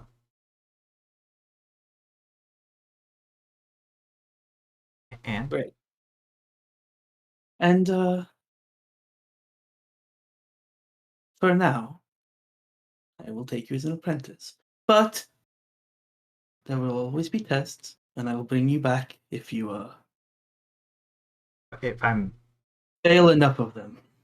bad, yeah. Mm-hmm. Sure. And if you don't listen to me, I can go. Look at her parents, and her dad like can hardly even bear to like look back. He probably thinks he's gonna cry if he does. And the mom just like looks and says, "Yeah, you can go." And Hella just starts crying like almost immediately, and like hops the fence. There's a very tender family moment that is shared, and Will, you maybe feel yeah, a no, little like, extra walks away. in this scenario. Will doesn't need that level of like, oh, I remember not having this with my family. Yeah. And the damage that I did to my family. I'm awful. I'm going to stand over here. Now I have to teach this child how to not be awful. Right. But, you know, a few seconds stretches into a few minutes before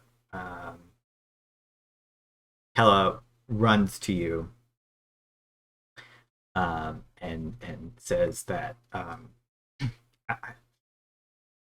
ready to go. And she'll hold out her hand and say,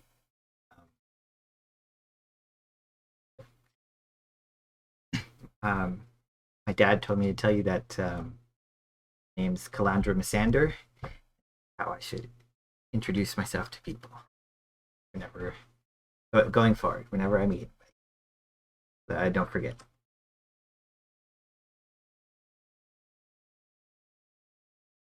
Sure. Can you type that out? Yeah, I've just put it in the Discord. I'll put it right here. What a good name. How does that name sound familiar? Because I've gotten better at naming people. Yeah, so as we walk out, Will says, oh, what are you going to do with your gem?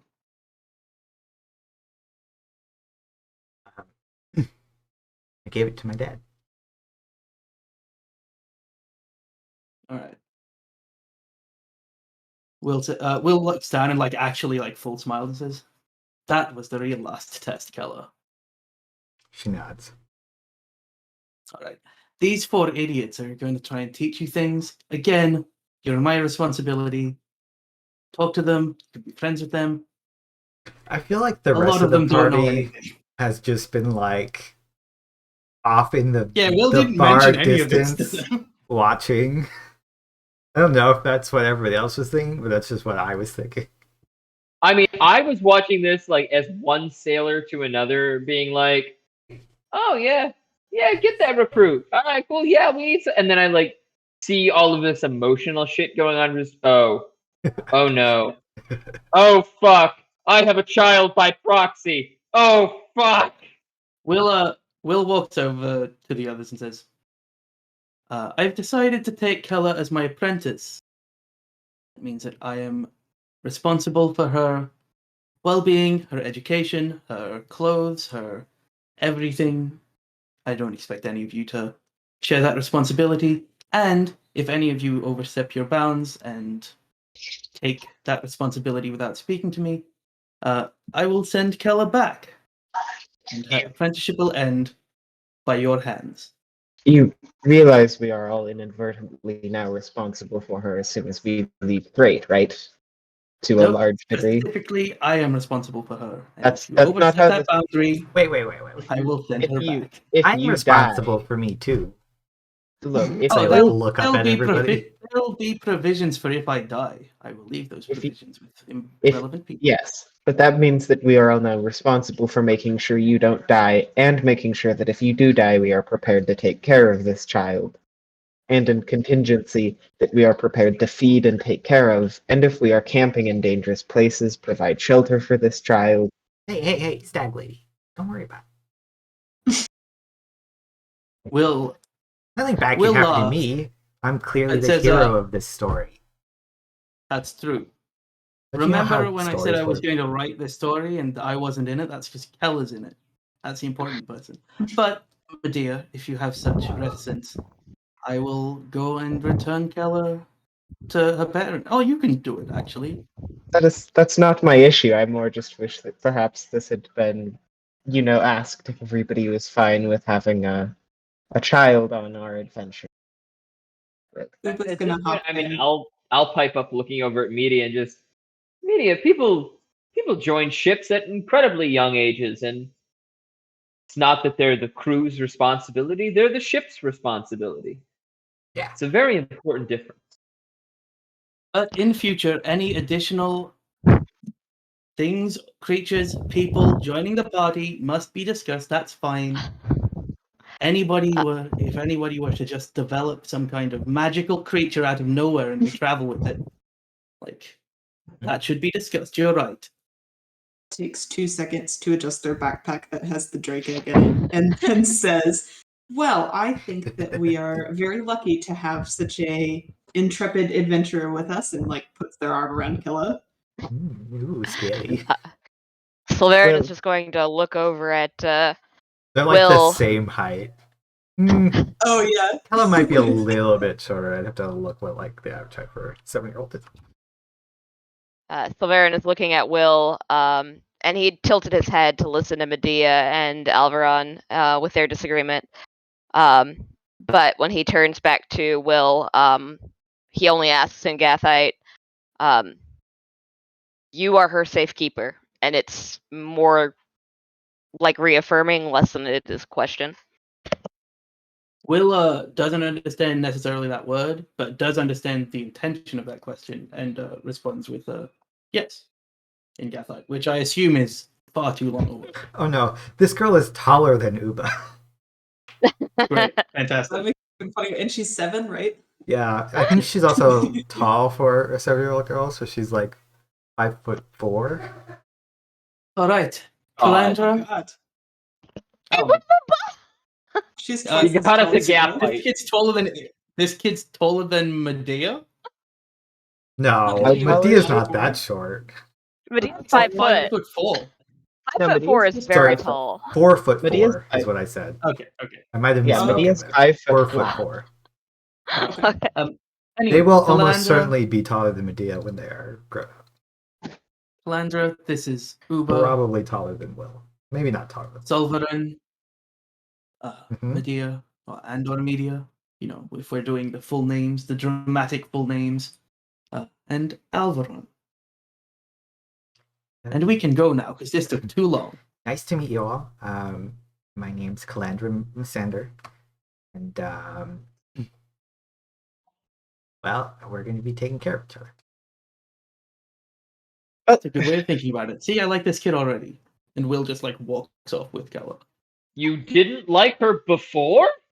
You don't have to like someone to get them to join your crew. That's the important thing. Right.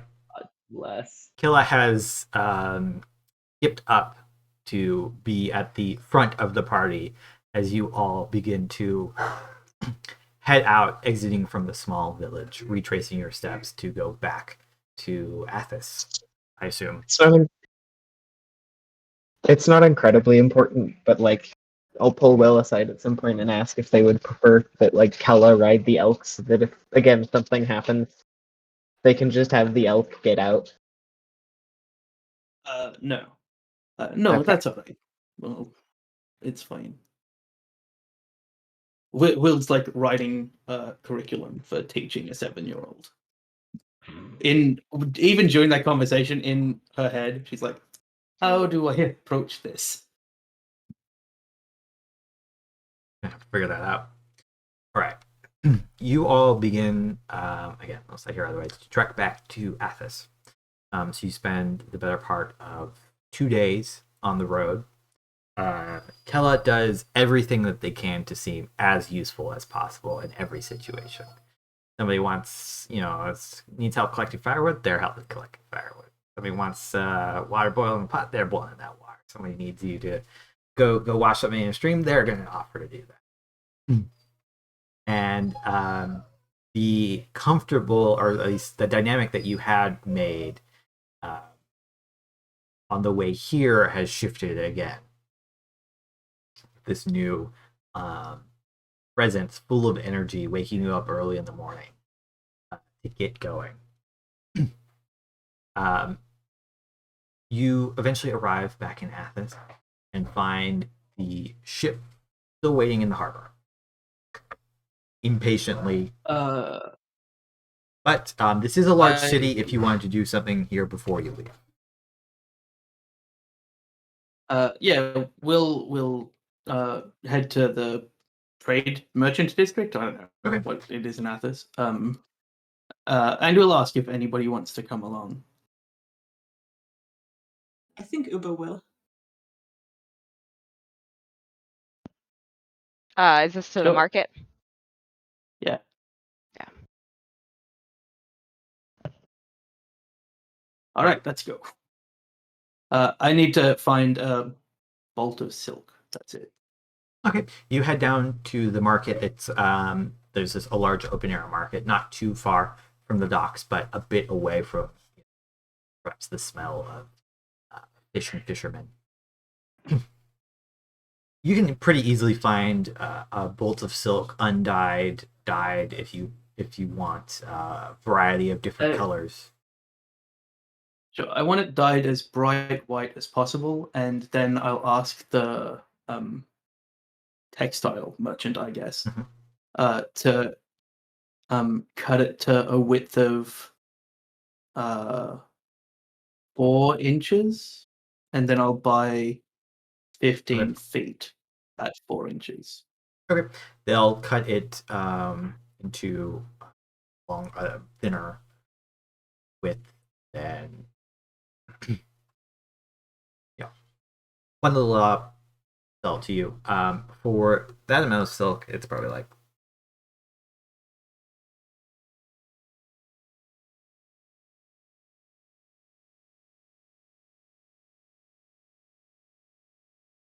I'm gonna say 20 gold.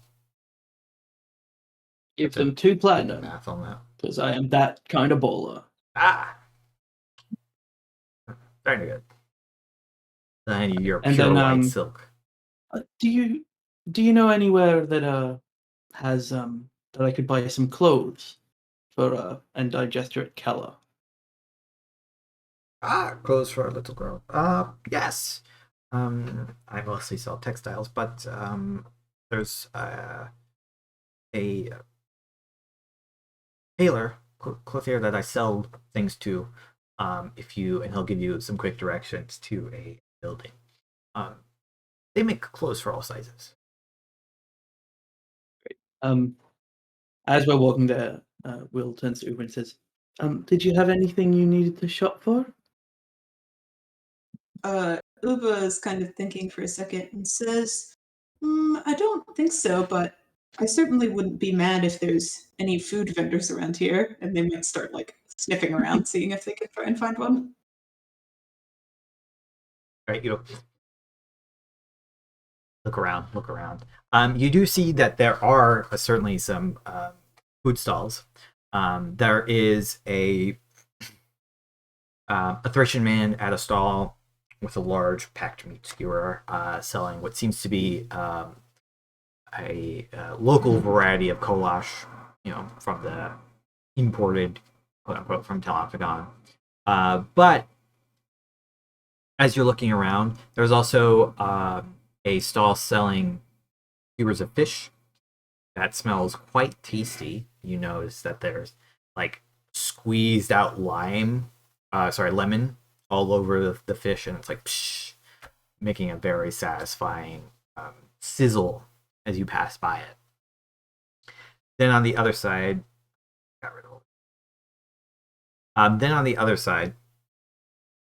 across from all these other various food merchants, is a man selling stacked skewers of goat meat. That smells quite enticing. You see it is seasoned with some kind of herbs, green flakes here and there. So I think I won't take the time to completely roleplay it because it would take a while, but I think that Uba is going to buy something small from each of those shops. Okay. You get like one meat skewer, one fish skewer, and a small bowl of goulash with rice. I think they would also potentially offer like something small to Kella, Okay. just as a sign of like, I know I am a large lizard, but I'm not scary. All the skewers come with a small, like, maybe not to Uba, but palm-sized flatbread that most people will, like, rip off in bites and eat with the things. So you'll kind of share that with Ella as you'll begin to eat. You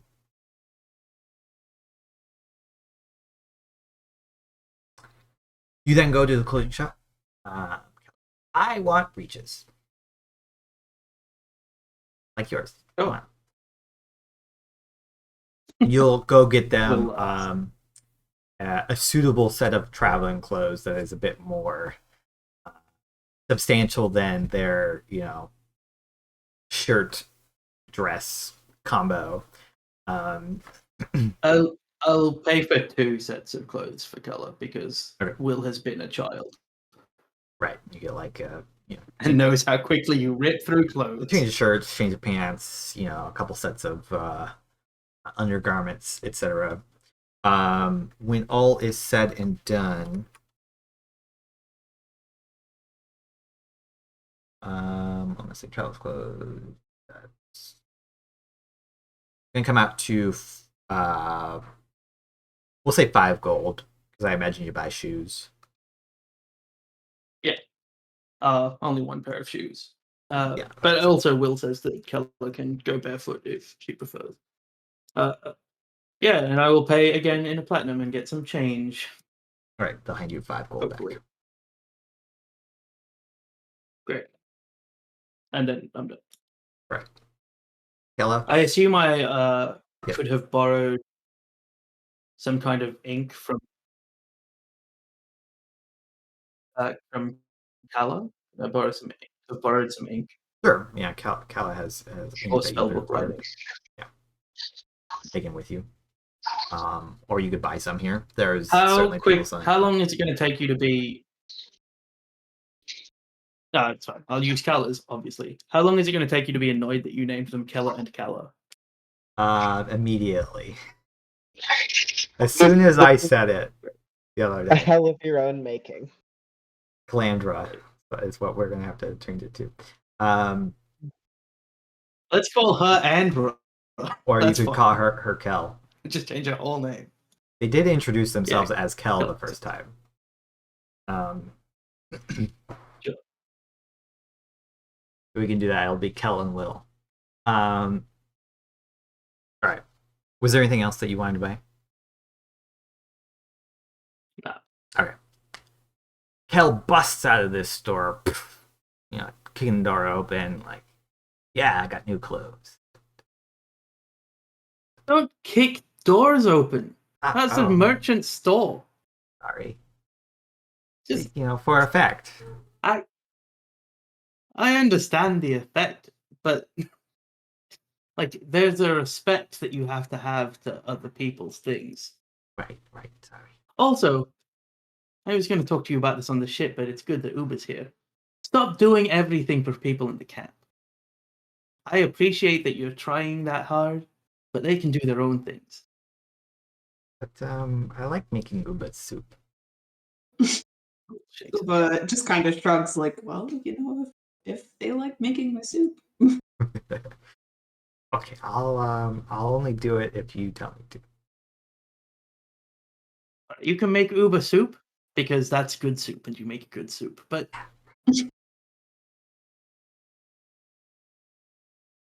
they go to high five Uba. Uba high fives back. All right. But if you have spare time to do things like that, you could be studying. Okay. That's the thing. Well, we need to start lessons On the ship. Okay.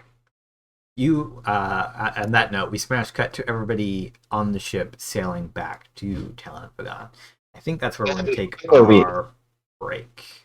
I'll message you about something, but I wanted to do something before we left Athos as well. All right, we can do it now.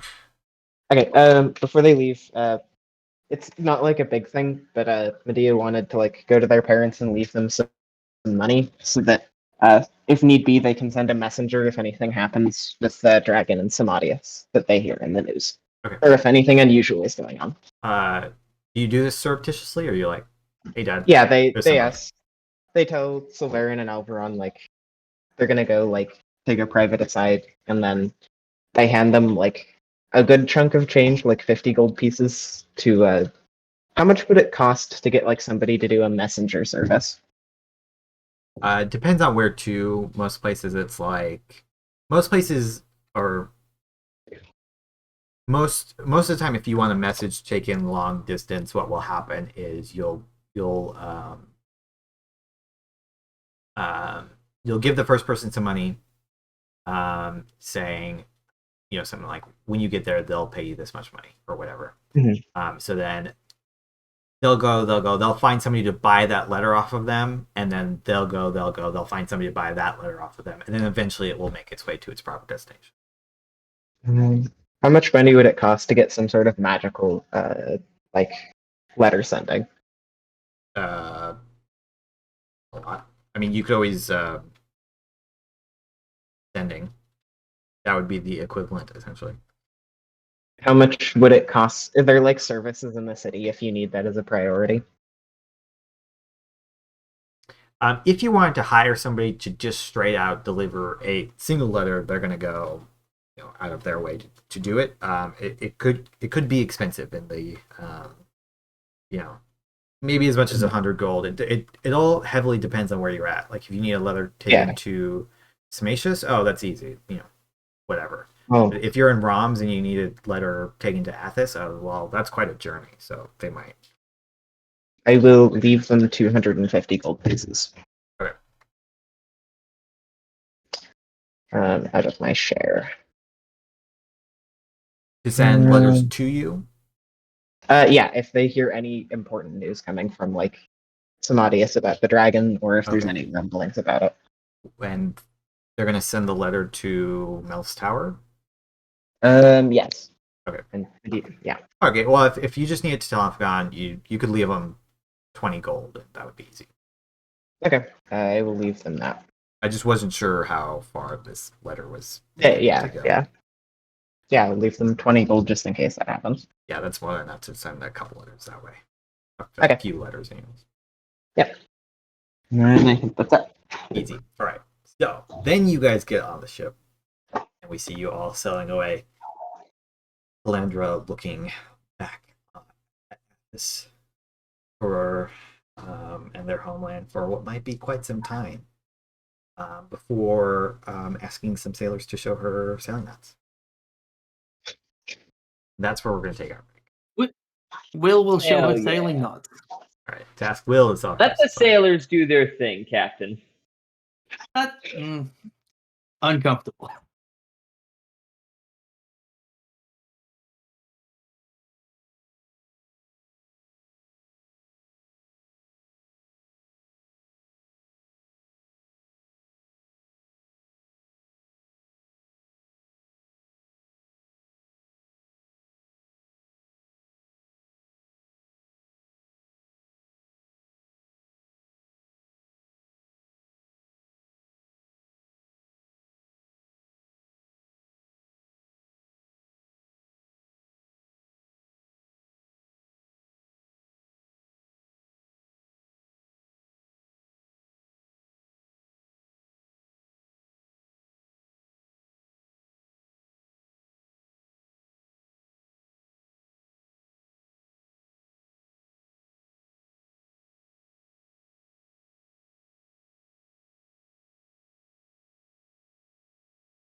And we're back.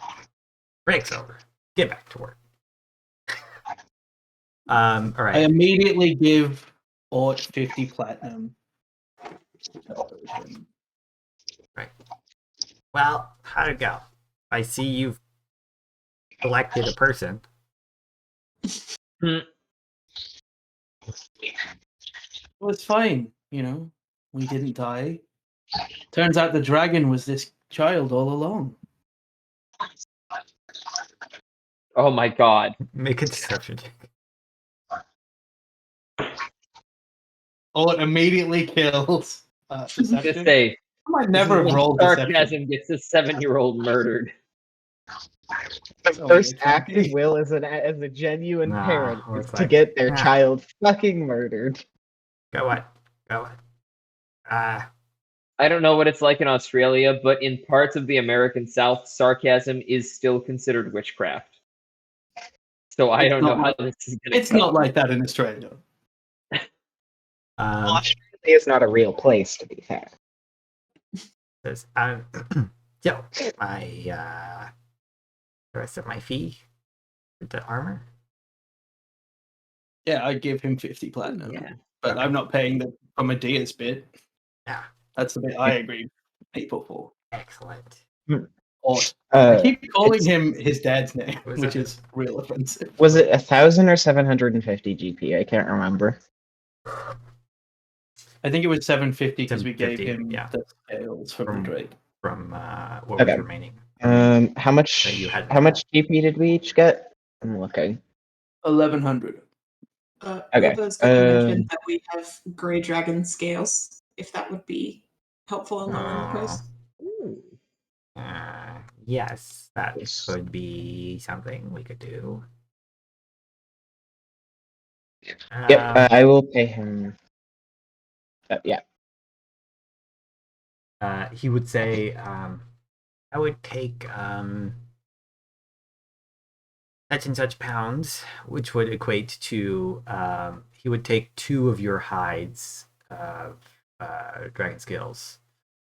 Mhm. That would for him be equivalent to the other 250 that hasn't been paid. Okay. Didn't I thought I offered Maple 50% on top of or 50% on top of the price to get it done as quickly as possible, and then we ended up spending 6 days there anyway. Correct. So the total cost is 1,500. We've paid 250, and then I paid 500 of it. Yes. So I'll pay. I can pay the 750. Or we can offload all of this dragon nonsense and get all of our money back. Yeah, we could. Yeah, he'll take all of that for 750, all the dragon stuff.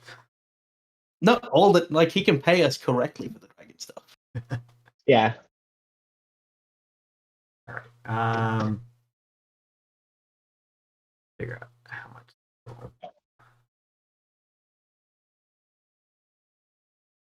Will picks up the 50 platinum in a pouch that she had already put down and says, well, let's start with me taking this back.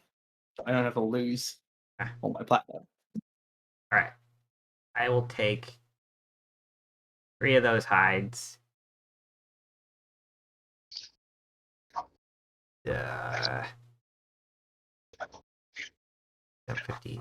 3 hides, 10 bones, and 2 essences. 750? Or 7 in exchange. Yeah. Considering that equivalent to 750 gold pieces. Alright. And then I'll give him the 50 platinum. Excellent. Is it fine if we just say we also got our GP money changed, by the way? I like all our stuff. If you want to money switch changed. silver out for gold, that's fine. You pass through a major city. It's pretty easy to do. Is somebody else tracking the dragon stuff? Sorry. I am tracking it. I've been keeping all the numbers down. Yeah. All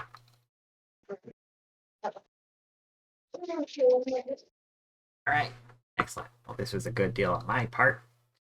Any damage to the item? And he'll like begin to just roughly move Medea like nope, seems pretty intact. All right. Mm. Oh, wait. really quickly cast mending on a small chip. There we go. No. How are you, not dragon girl? Doing pretty good. Yeah.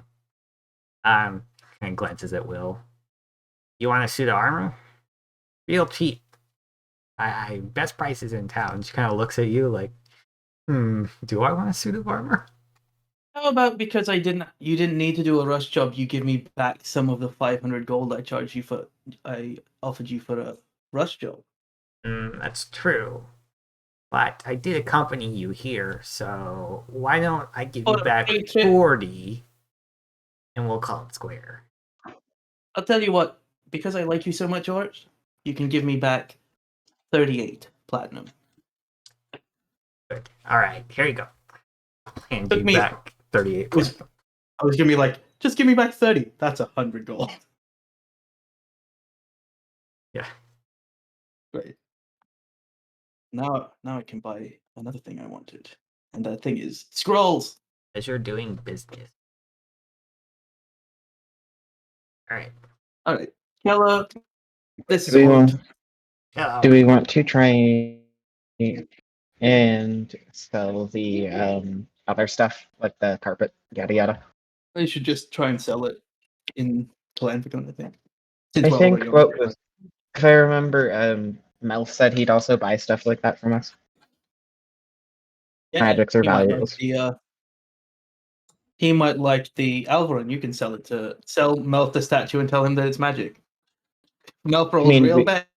I mean, when we get to Melf's tower, I was going to ask Melf for help decoding the message. I hope Melf fails. Why? Just I like the idea of like it being this really difficult message that gives us so little. Impossible to. Yes, sir. I love the thought of like it takes a nat 20 to realize it's just literally a children's Shitty fairy story. tale that was like stuck into the bottom of this. Written poorly. It was very, yeah, it's just a bad children's tale. Like it's somebody trying to make one. Just a joke. Like, it's just a gag. It's like it translates roughly to "it's a prank."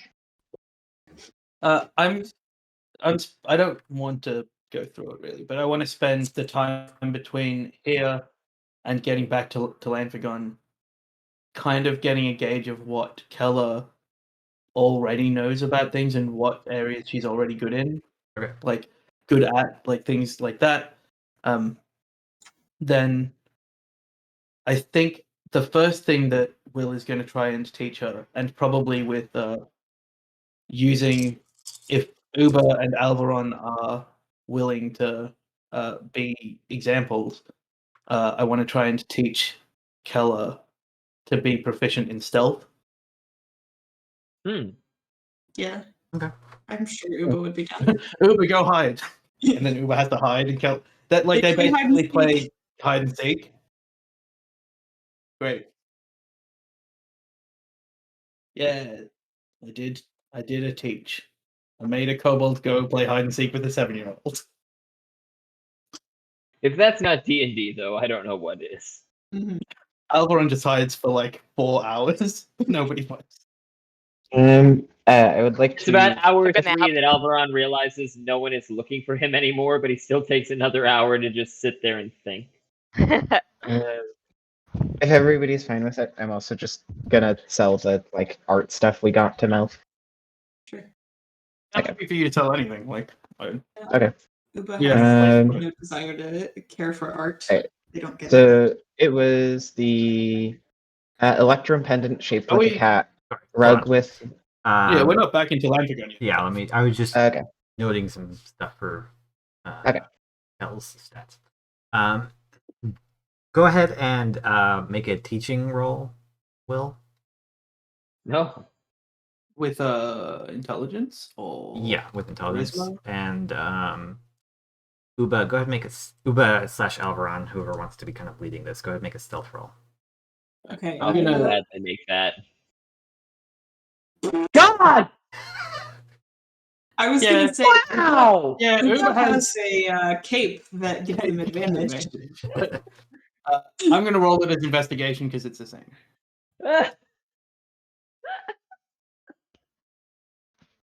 Yeah, this is what not to do, Kella. See how you can see Alveron's head? Hey, I found you. That was easy. Hey, I found you again. I'm good at this. Alveron, you can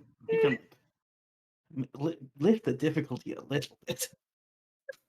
Wait. I think I want to try. Hold on. Oh my god. This is kind of hard. It's not really as easy as you think it is. Can I just, an- for flavor, one of the most definite things was Alveron hit himself very well, except for the gigantic, obvious rapier sticking out about 3.5 feet in this direction. And when Calandra went to go hide, exact same thing, just an antenna shooting straight out from her rapier. Like, is that not how you're supposed to do it? All right, Kel. Here's the thing, Kel. You have to worry as much about where people are. You think about what they're going to be looking for as much as your spot. Because if you just think, well, this is a hidden place, you're not thinking about the person that might be looking for you. All right, you keep doing that for a while. I'll keep watching, like, them trying to stealth around, and then we lost Calandra. There, go. It's a critical stealth. We all failed a perception check. All right. They seem to try to internalize this lesson. They're going to give it another go. Hold on. That's 14. Much better the second time around. Not appearing on my end, but that should have been a 16. I believe everybody saw it. Yeah, Will doesn't know where they are. Great. But, Good job, Kella. all right. Yeah, so they do a fairly competent job of hiding the second time around. To easily find them. So you kind of give up and they win the hide and seek.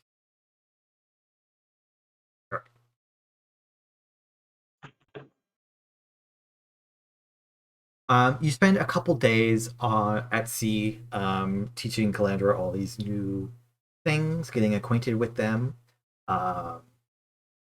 If you allow it, Ort says, I could give them some smithing lessons. No, that's all right. Maybe they'll choose to take up smithing later. Okay. Will visibly Teach yourself. flinches at the idea of teaching her smithing. Remind them that how I got my shiny armor. Walks away. All right. Eventually, after all of these shenanigans, you arrive back in Tel Andormedia. The sun is bright, and people are busily moving themselves about.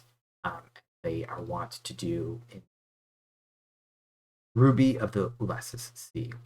You all disembark, finding yourselves much richer than when you left. The captain of the vessel will hand you a note. I'll go up to hand Alveron a note. Say, well, the lady of Petal said you could take that, and that'll be where you drop your cargo off. Let's see, it's like of the name of a tavern on it. Okay. Do we recognize the name of the tavern or like what neighborhood it's in? Yeah, it's in the Orchids. That part. Let me open up Talent map. That part of the city. The name of the tavern is the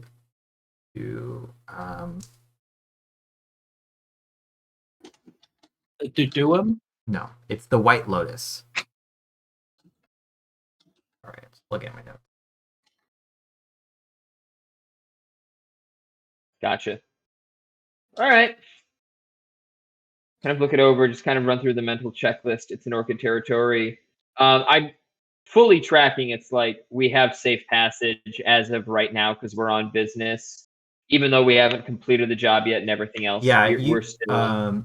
You were told basically from the time you accepted the job up until you either failed or ran away, you would have protection.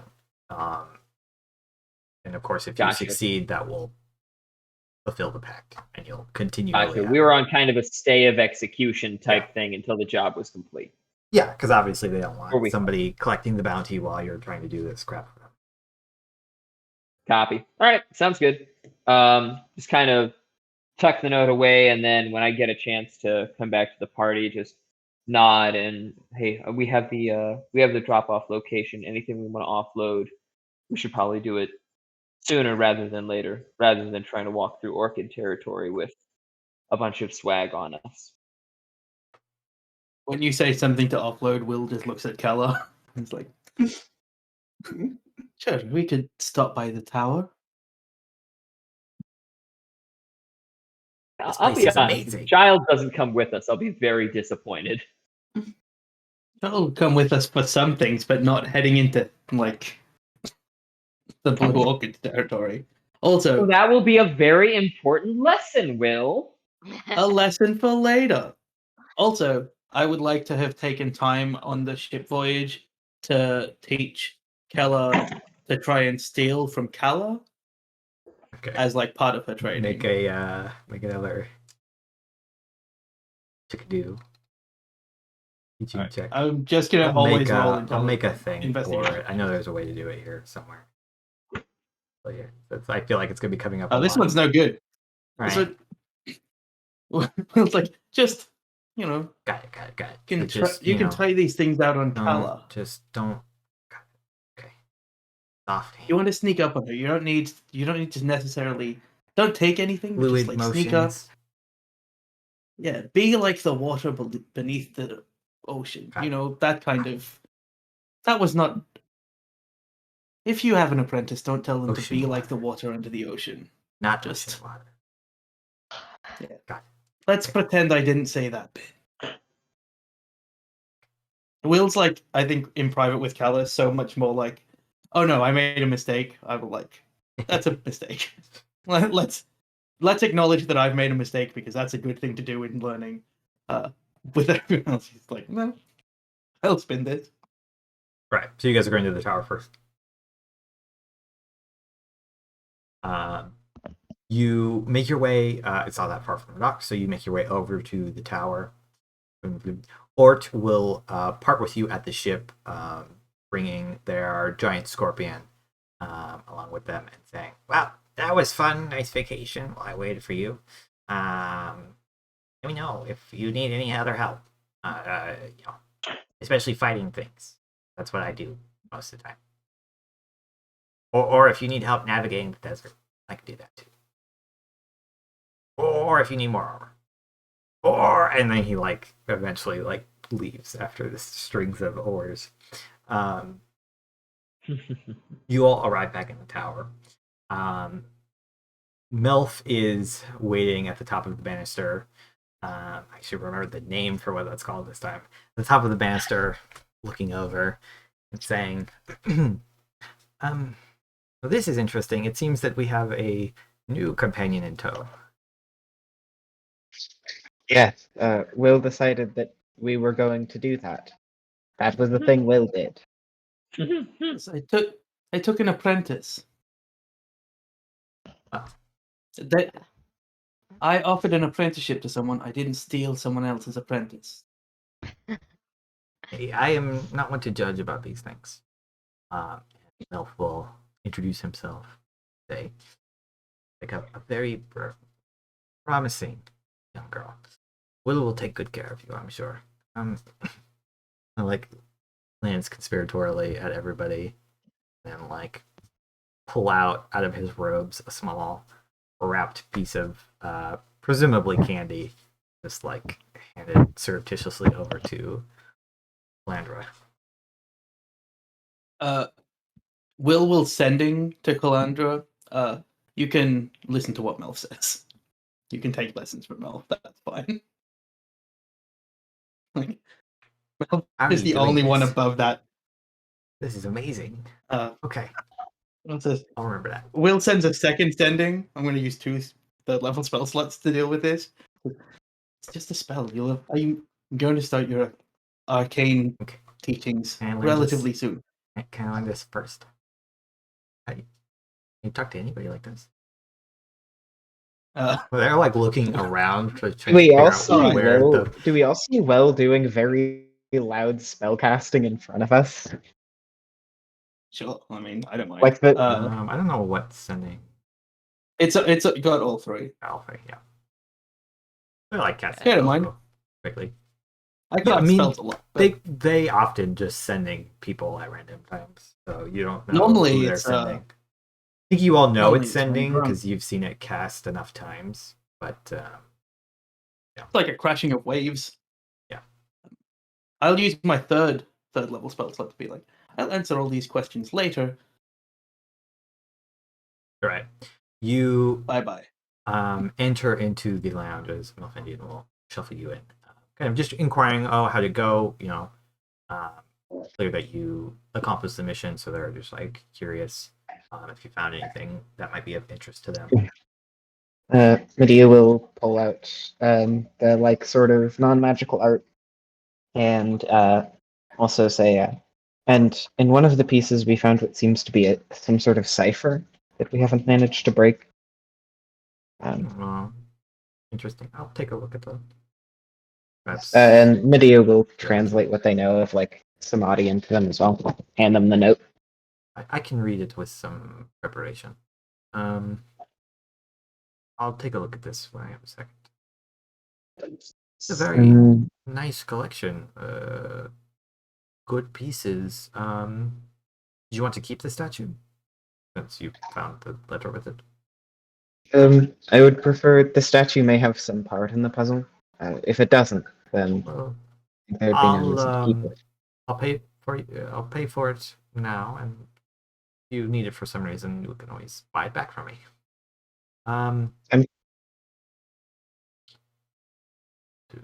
For everything reasonable price, I could say $350 would probably be what you could get for it at market.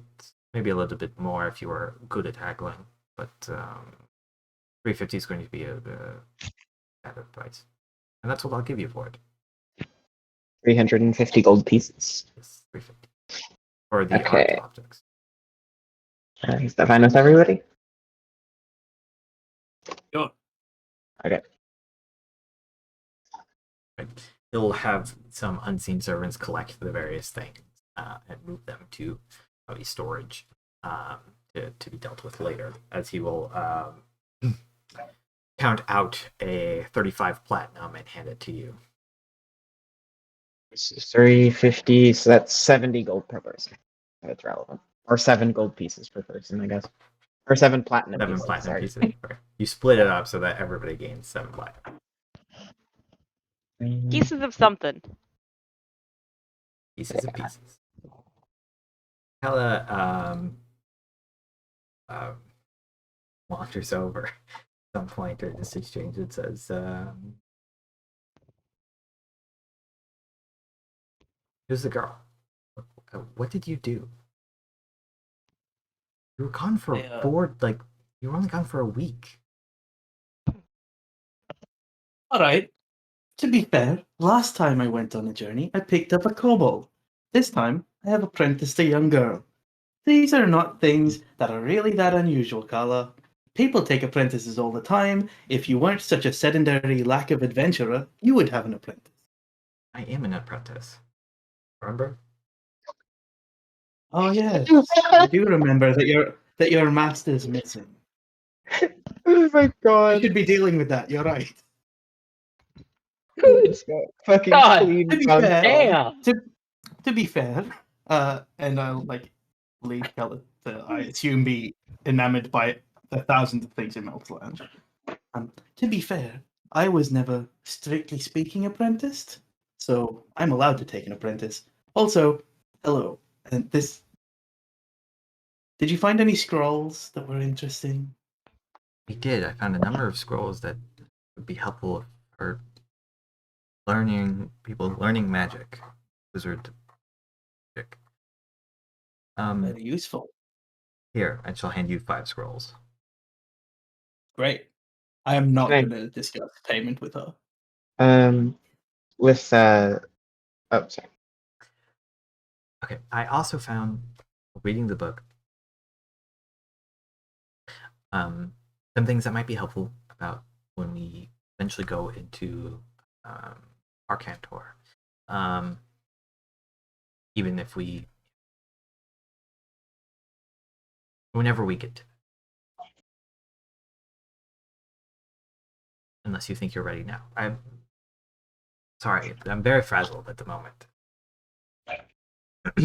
Collecting herself. I understand. I have returned. I'm very attractive. You're frazzled. I get it.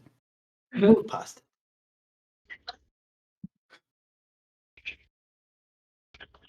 Just looks at you like I want you to know that I'm going to mark this one down as a win for me. for long. And I'll remember that. Remember that next time we are discussing apprentice under different circumstances. Anyways, I take it that your mission was successful. So why don't we celebrate? Despite this oddity, we are one step further, I suppose. Alveron is no longer being hunted down. I think we still need to go deal with the lady and hand over the dragon hearts and stuff. But yeah, sure, I'm up for celebrating. Okay. If you're drinking, it'll explain why you're blushing so much. That's another win for me. I'm going to mark it down before you even have a chance to respond. Anyways, well, if you need to go take care of that, I'll begin preparing for the party and acquaint myself with your new apprentice. Sure. She may have gotten it in her head, I don't know why, that it would be funny to steal things from you. And then Will will Right. walk off. And as you're walking away, and so whose room are you going to be sleeping in now with your new apprentice? Because I think mine is a bit full for 3 people. It's a problem for later, Will, Kala. Problem for later, Will. I'm not going to think about that right now. We've got things to deal with. All right. I'll go tell Alveron that I'm ready when he... Yeah, over like you all, I think, begin to exit. As over the shoulder, we see Melf conversing with Calandra, saying, "So, how do you like your coffee?" Or like, shuts. Oh, no. Well, it's official. I'm terrible at this. Will has allowed Kella to start drinking coffee at 7. What if Kella develops a caffeine-based school of magic? That's Oh, just God. chronomancy. School of the barista. Gosh, chronomancy. All right. Sure. Time stop at a young Wait, age. Sarah, are you a Dimension 20 fan? I am, yes. Excellent. All right. So, you all take off heading for the orchids to find the location of the White Lotus. It doesn't take you very long. You probably arrive around dinner time, a little bit before dinner time, since you came into the city around late noon. You find yourself, there's it's got a wall around it, and then the tavern is kind of placed inside. There's like a courtyard. It's quite fancy for the general area, which is a bit more like lower middle class kind of feel. And you're greeted by a couple guards who wave you on in. Upon coming inside, a server will come. Take any orders that you want. It's all on the house, according to them.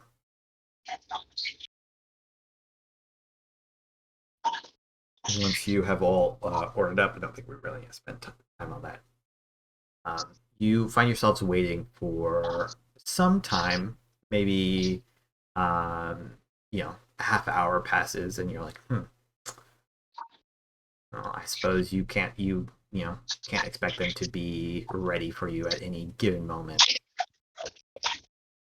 But glancing around the room, you do notice a lot of what seems to be a variety of different affiliations. You see people wearing notably different kinds of uniforms is maybe the wrong word, but different colors, insignias, that kind of thing. You definitely get the sense that this is more of a meeting place. People don't mess around here. This is for like doing business between groups, kind of thing. I'd like to divine sense to see if there are any like beings or fae in this room, or I guess within 30, 60 feet. Yeah. 60 feet. Yeah. Okay. You attune your senses. The air. There are a couple of you think fae entities.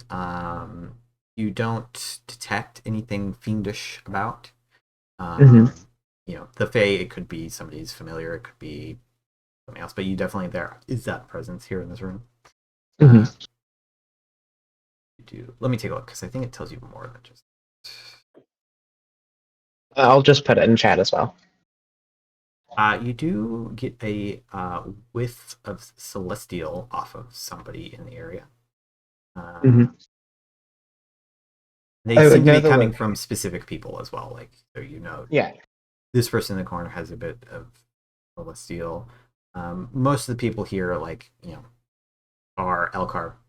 With very few people, you know, humans or dwarves, anything like that. There are a couple now.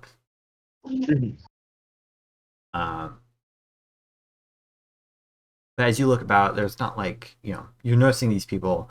The two that you sense fae off of are both Elcar. They're not sitting together.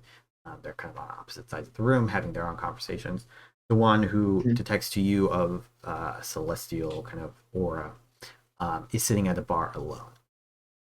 Okay. Most of the people here are armed, you know, with like a side, you know, sword or some kind of weapon. Not like heavily armored or anything like that, except for like the guards.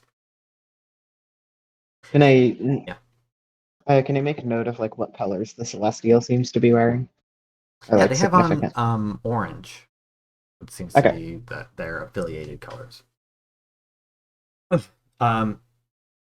Eventually, after about another 10 minutes or so, the same two figures that approached you on the ship that night walk up. You see the woman who presented herself as the Lady of Petals kind of comes, pushes a seat out, takes a seat. So, tell me about it. About the dragon itself? Well, you have it. What? We have the heart. We found it. We killed it. And we took what was left. Did you find it difficult? More difficult than some might have. Less difficult than others you could have sent. We were, of course, happy to do it for you.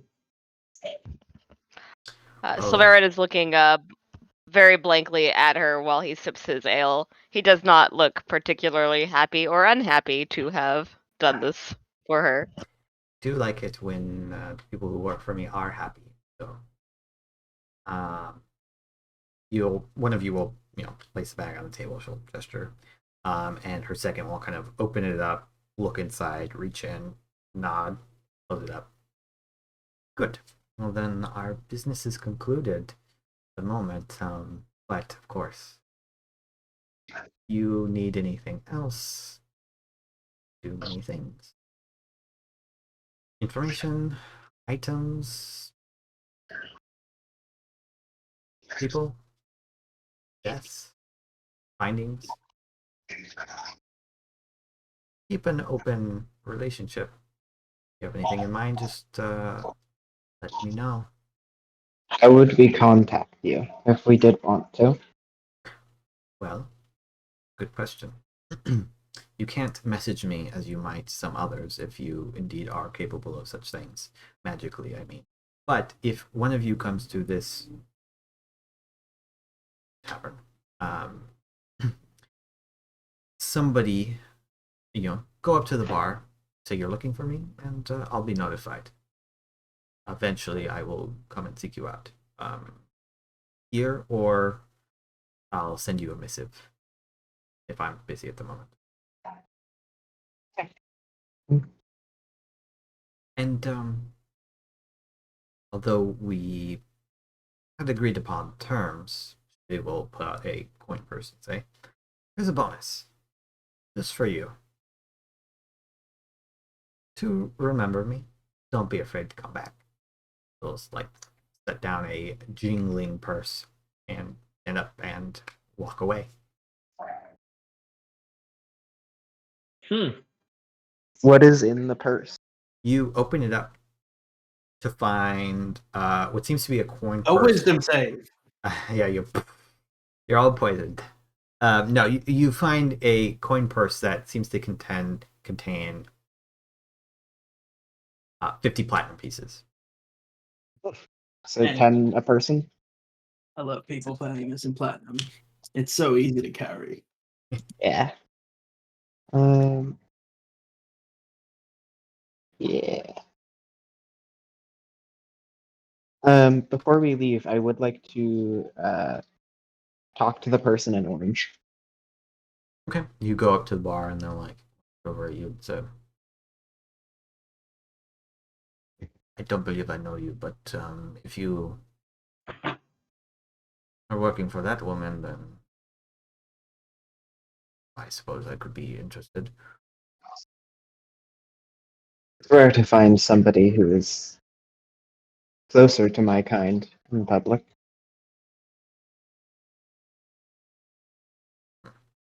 There aren't And many so, who are exactly like us, but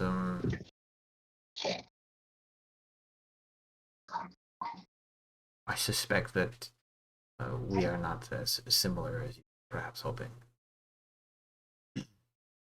Though Celesteri, I not call myself particularly holy.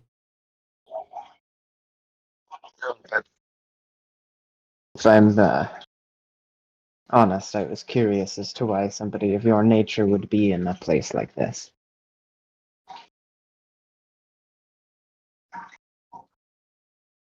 Shrugs. Well, you're here, aren't you? Well, yes, not exactly by choice. If I could be in a palace, then that's where I would be, but I find myself here instead. I assume not dissimilarly to yourself. Not a palace exactly, but a remote cabin in the woods would be nice if there weren't matters to attend to. Not. Because,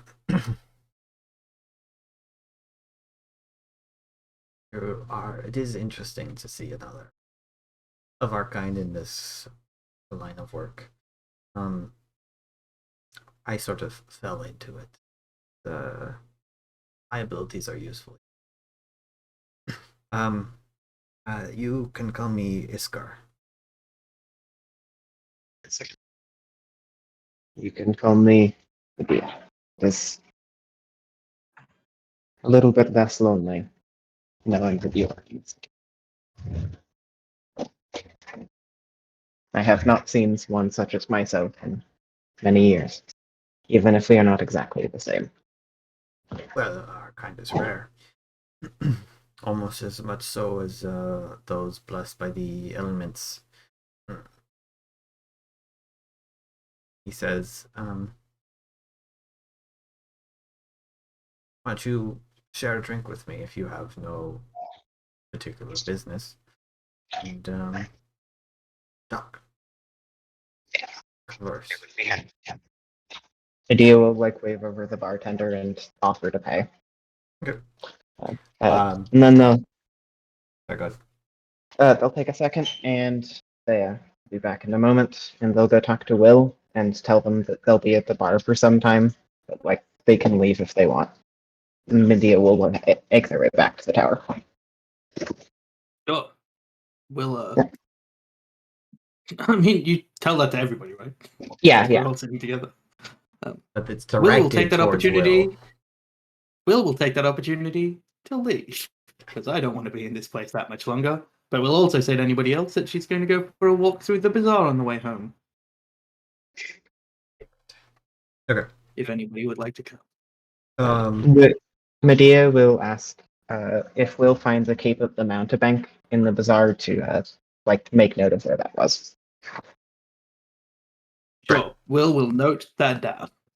Okay. Sulveran this time will follow. He doesn't really say anything about the fact that he's following, but he is obviously going to the marketplace. Yeah, I think Uba is gonna grab, if they have any like food left, they're gonna kind of like bundle it up and then like rush out the door behind the two of you.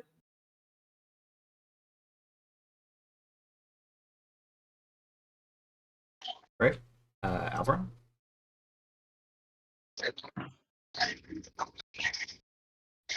I've got nothing to add. I'm just following. Sorry, you okay. Medea, you spent some time at the bar with this fellow. I mean, they don't really want to talk too much about like what they do, quote unquote. But they're happy to chat with you, kind of just like talk about, you know, they'll tell you some about their life story. They're from Talanfagon. They grew up here in and around the Orchids, and kind of by proxy ended up like this. They don't know who in their family the celestial bloodline comes from, but far enough back that even as an Elcar, they're not sure.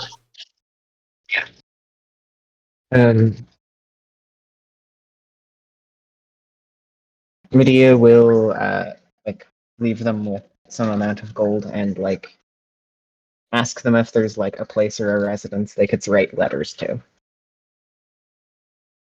And he says, if you send a letter to this place addressed to me, it will eventually find me. I can promise you that. I had business to attend to lately, but I will make note to send you some. And they'll leave like 5 platinum pieces and say, for drinks in the future. And if you need work of a certain sort, you can always come and find me. I specialize in pest control. Deal odd. So while that is happening, everyone else roll me a D100 as we wander through the bazaar. Oh Lord, here we go again. Yep, that makes sense. That if you just type in the wrong letters, it won't roll anything. Jesus, Uba. Did I roll a Pretty 46 good. last I time? think that's actually I need Uba to roll me a D20. Oh, 97. Uba finds That's what you need. God. 97 or above for the special extra tables. oh, Fancy. Oh. You confirm your critical. Okay. That's still pretty good actually. Okay. Well, Uba rolled first, so let's do that one. Yeah, goddamn. Every day we walk in until we get the 97.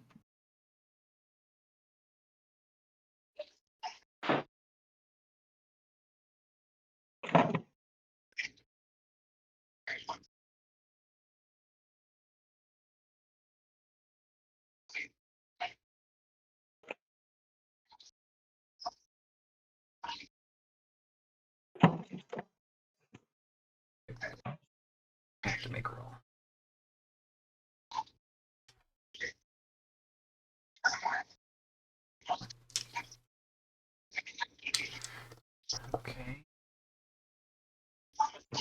One just gives away a +3 dagger of smiting. It's like 17d4 on a hit. Yep. I'm giving this away. I'm crazy. It's like there's a table with like a raffle that Uba can enter. Yeah, having a Uber bad enters and night. wins a raffle.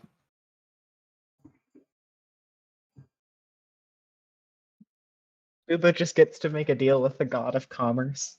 Crazy Danny's Dagger Emporium. Our prices are insane. 1 copper. Any dagger on the table. Uba needs to get more sponsors because they have one at Yeah. this point. I'm somewhat worried that you're going to walk through the bazaar and be told by that person that you haven't, like, no business has been getting back to him. I mean, the only person Uba really encountered that they could flaunt it to was a dragon, and the dragon's dead. I also don't think True. a dragon I is the know. bazaar. This is important for my imagery of the bazaar. Do they have magic, wacky, waving, inflatable tube men in the market? Oh Hope my so. god. No, I think there are some prestidigitated like mascots above some of these stalls, making like being like popping out and doing stuff like that, and maybe like one's like waving in the air, but it's not quite an inflatable person. Okay. Uba, you are walking through, and you guys kind of choose, I think, this time to go into the heart of the bazaar. You're making your way along, heading through stalls, when somebody calls out to Uba in a a very high pitched voice. They're like, "Hey, you over there, come here! Yeah, you with the scales, get over here, come here. I got something. You want it? I promise." Kind of rolls their eyes, but will go over. You, my friend, as you see, this is a fairly, middle-aged looking kobold with green scales, which is a bit unusual. Most of the people in your village, tended towards other colors. He says, "I have for you enchanted goods of all shapes and sizes, but the one that I think you would be interested in most is this." He'll produce, seemingly out of nowhere, a large chain that seems to be made out of mithril. Large, not as in thick, but like long. You would probably loop it around your neck several times, or maybe even like use it as part of something else. He says, "This is a magic chain made by my very own hands."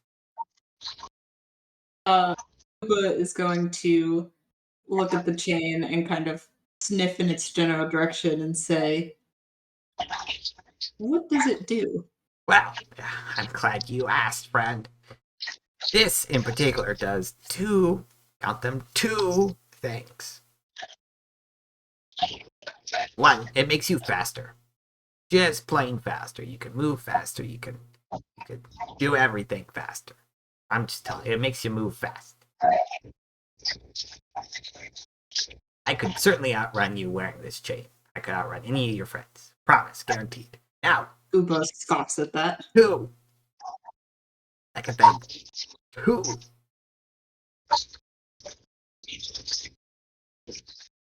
Like waits a moment and says, Sulveran is going to just lean forward and very soberly say, "How many things did you say it can do again?" two. Well, both of those things can be broken up into several different item enchantments, but I kind of lump them together because it's easier. I think two selling points is digestible to the average consumer. Will respect that answer more than any answer that's ever been given to any question. This chain is unbreakable. You cannot break this chain. Nobody could break this chain. My god, well, maybe a god could. I don't want to oversell myself, but A fire giant, no, a storm giant could not break this chain. I promise you this. So Mechanically, you could never. mechanically, this gives you a +2 bonus to initiative, +10 movement speed, and it is unbreakable. It can only be broken by special means. You can never break the chain. You can't break this chain. It is a 10-foot long chain. Okay, Uba He's makes got it kind of bundled up, and clearly, like, you could wear it as like a necklace or on your arm or something like that. But you could also like wrap it around your arm or something like that. Okay, so it's Uba's... thin, it's light, it's silvery. You think it's probably made of mithril or something like that. Sorry, it's 15 feet long, not 10. Okay. So it's quite lengthy, but it's bundled up. Everything's 15 feet long, It's right? small and light. Okay. Uba is thinking about that, and also thinking about when he said that maybe a god could break it, is imagining bringing Medea back here to try and break it. But Uba kind of takes a look at it and says, "How much is it?" Good question. For you, the discerning customer, I would only charge 700 gold. Uba's gonna kind of think on that for a second. It would certainly help for them to be able to move faster since they're so small. I think they're going to try and use their same spiel that they used at Sanders Sundries. And basically, I guess I'd probably have to roll a persuasion check. Say that Will made that deal for you, Uber. But oh yeah, that's right. But Will's happy to watch you make the deal here. Yeah, Uba's going to try it, even though they're not nearly as charismatic, and say, well, considering that I am such an intrepid adventurer, I think Uba actually... Does Uba have any dragon bones on them? Yeah, that's fine. Okay. Yeah, Uba pulls out like a dragon tooth and places it on the counter and says, "Seeing as I am such an intrepid adventurer, known to have slain many dangerous creatures, I would think that perhaps a rather savvy salesman like yourself might be interested in lowering the price if I were to spread the name of your shop, if I purchase this." But you see, I am a wandering salesman. I have no shop to advertise. Uba like stumbles for a second, but And then is in like, fact, well, if people knew you had purchased my goods, you would earn higher fees on your adventures. Counter sale. Uba's going to try and not scoff out loud at that, but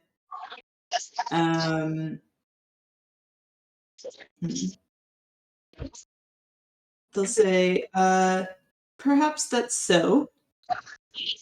I can see that you're a very savvy businessman, but again, I believe that if I were to be traveling and spreading the name of such a craftsman as yourself, that people would be interested. Your fame and fortune would grow. Make a persuasion check. Okay. It's gonna be bad, I can tell. Oh, not too bad. All right, not too bad, not too bad.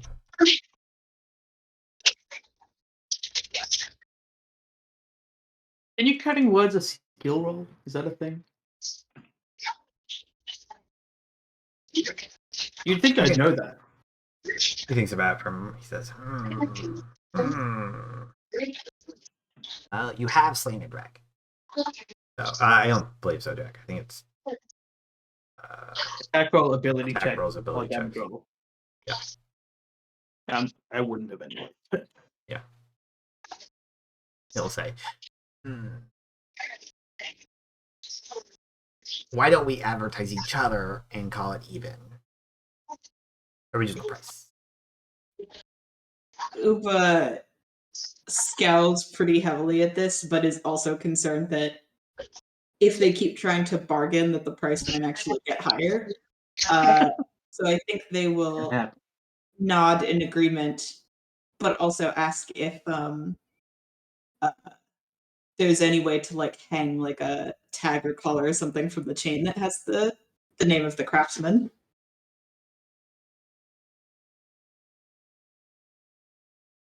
Think about it. Yes, and then like pull out a small plate and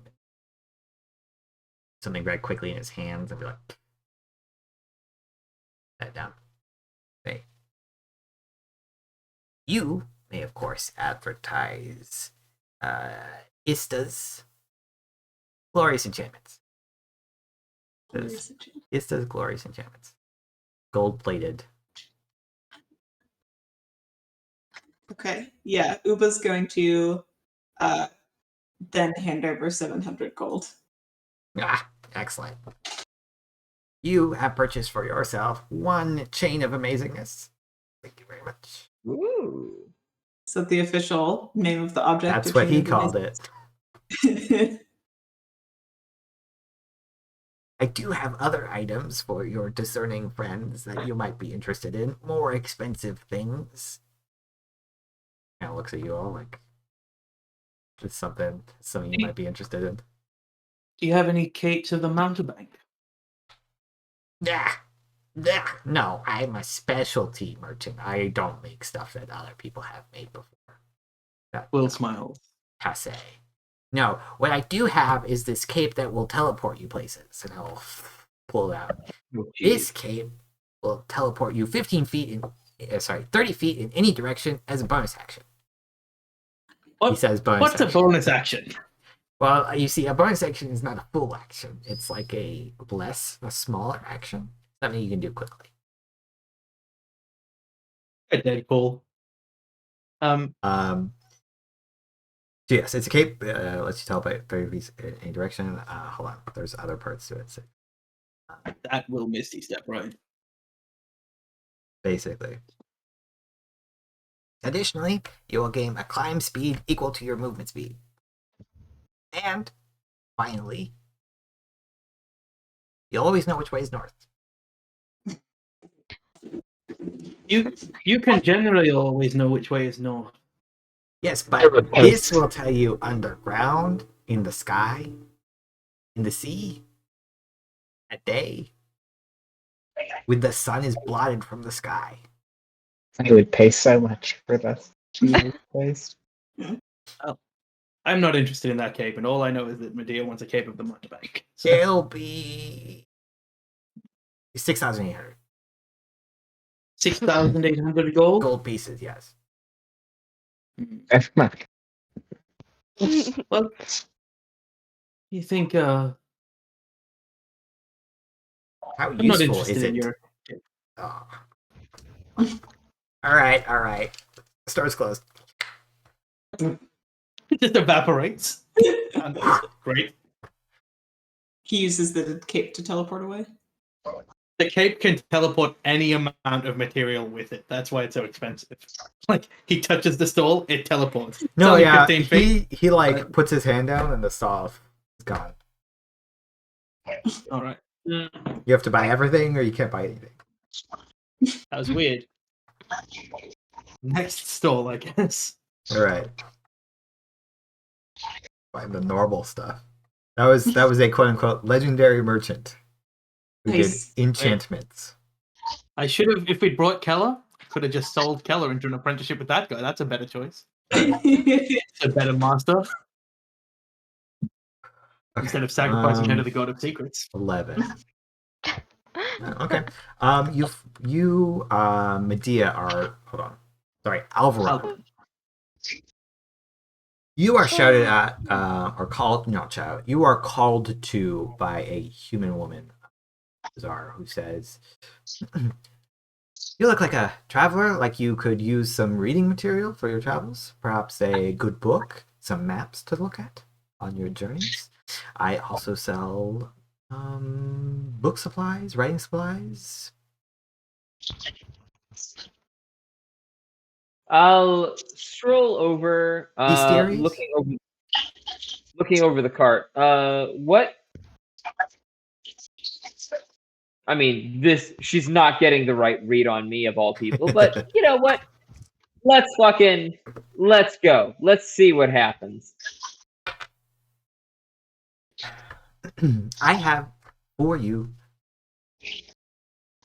You seem like you might like a book that is a bit more on the sensual side of things, and she'll pull out a red leather-bound book.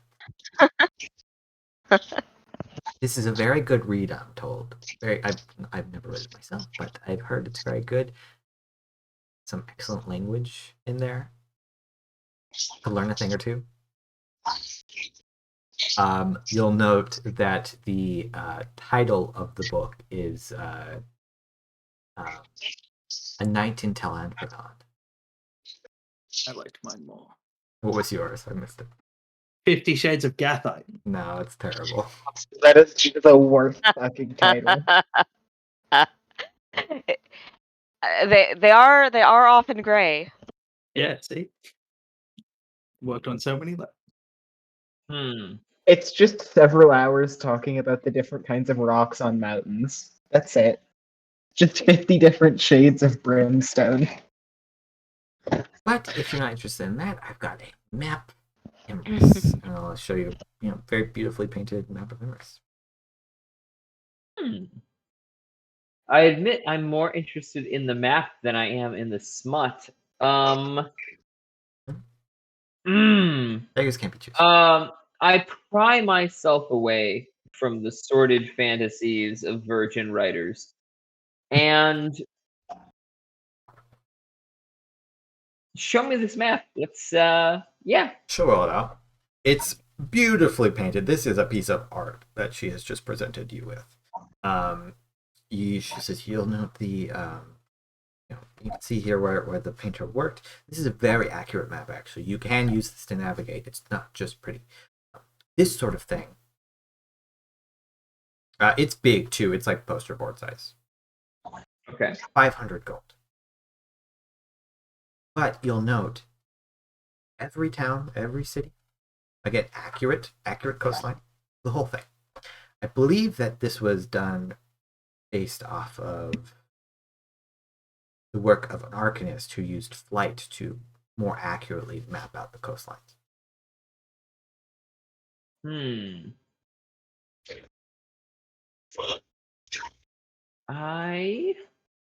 So I'm proficient in navigator's tools. Yes. Could I pull out it's not called stylus. What's it called? Do they call it a protractor? Compass. Compass or maybe it's compass. Oh Lord. Would it be navigator's tools? See, this That's is what my he's saying, but hold on. Are you This is talking the about a problem sextant? with Or... For doing the two-dimensional map reading. It's the I called it a compass. the compass. Yeah. Like for Yes. drawing circles on a Yeah. particular azimuth. Okay. Let's see, this is the problem. My dumb army ass only knows actual compasses. But so if I were to pull out one of those and do a basic check, does this map hold up to my own scrutiny? It does seem to. Okay. Interesting. And we've already done the split from Yes, you all have your own monies. Gotcha. I just want to make sure I'm behaving appropriately. Gotcha. All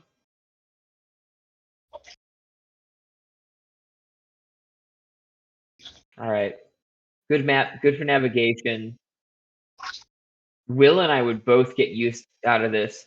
I mean, Jack, and I'm just asking this like player to player, like a wholly accurate regional map with accurate coastlines.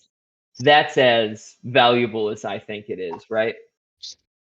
Yeah, I think definitely. Yeah, I think definitely both Alveron and Will would understand how much that could even if you save a day in freighting something because of that coastline, that means that you will always get the best jobs because people want it the quickest. So that would be enormous for any like merchant vessel. I think I could also be wrong. I'm not wrong. All right. But I will. Just saying. So, Andrew, how do you feel about me trying to use deception to be like using my own compass and be like, I just came off a voyage, and I'm telling you this reading is a few degrees off. I'm gonna have to do some of my own calculations off of this. I want to knock 100 gold off. I want to knock some gold off this price.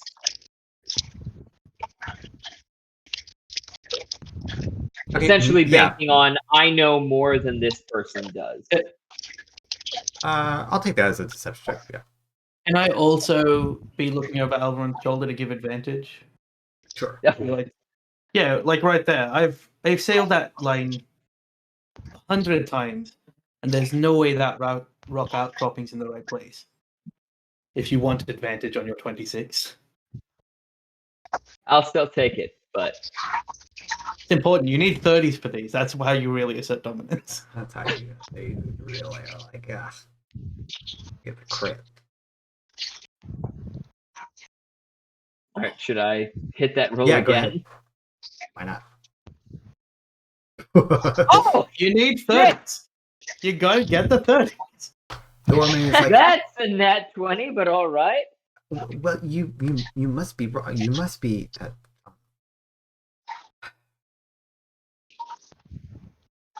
I mean, what is a degree between friends, right? 425. Oh, come on, The not title of his 5 other more book. off, Andrew, I mean, the come on. artistry alone would price this, even if it weren't as accurate as perfect. As an art piece, this would be worth 250 alone. I'll count out 400's worth of platinum, because I know we have them at this point. 40 platinum. Slide them across and just go, I do have to consider framing it. You understand. They'll silently collect the money. Feeling beaten.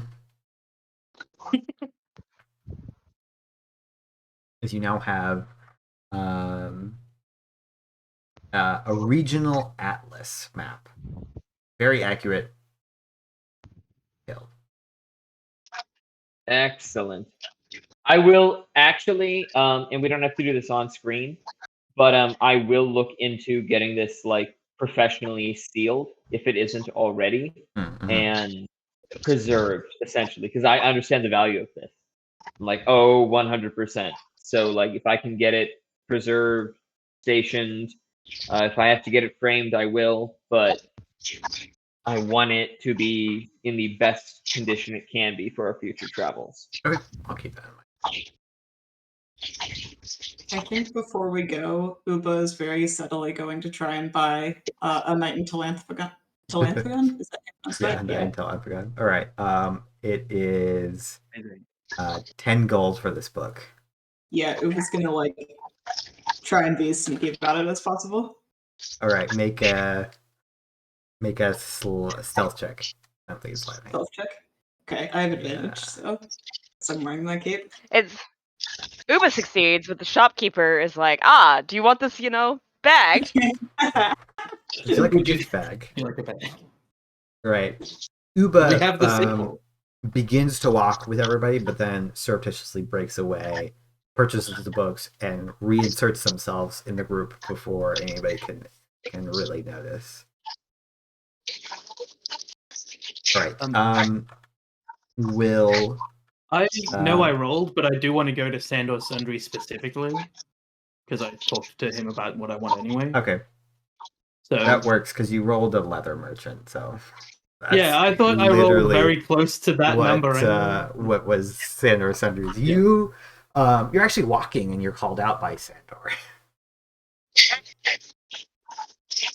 I know you. Just the man I was looking for. You know this place is a maze, right? Why not have some kind of signage to? It's not relevant. We'll like But leans if forward. nobody can find what they're looking for, then everybody buys something more because they see something they weren't looking for. But if I was specifically looking for you, which I was, I might have spent my money before getting to you.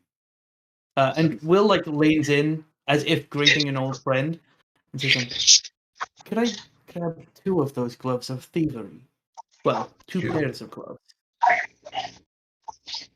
Sure. 2 pairs. Sure.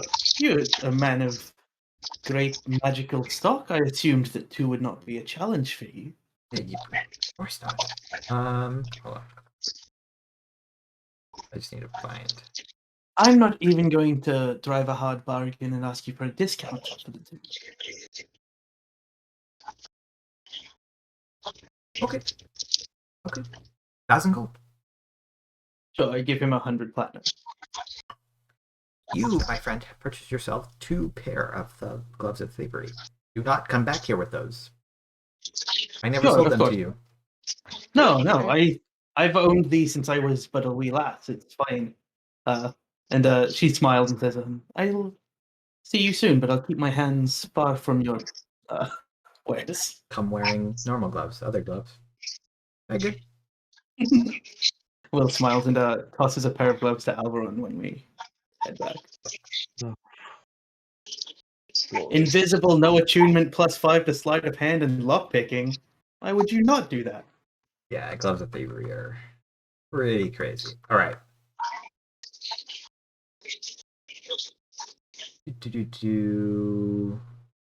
Last but not least, 64. Yeah. Okay. Oh dear, that's not a promising Yeah, noise. it's a sinister laugh.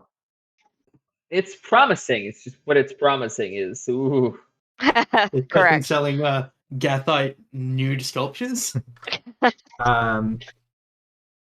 Sulveran, you are called out from amidst the crowd by a you kind of heard chanting a little bit as you were coming up, just not like a casting spell or anything, just like ritualized chanting, like somebody was giving a prayer, but you weren't familiar with the tongue. But as you are walking by, you hear the voice, "You there,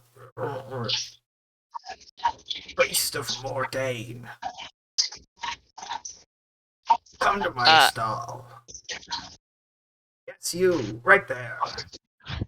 Sulveran is going to look at the rest in the group, and then do a slow look around, as though he's basically looking like, yes, obviously, I am the priest of Mordain here. There is no other priest of Mordain nearby me. He was kind of prevaricating over walking over, and he actually looks down to Uba to see what they're doing.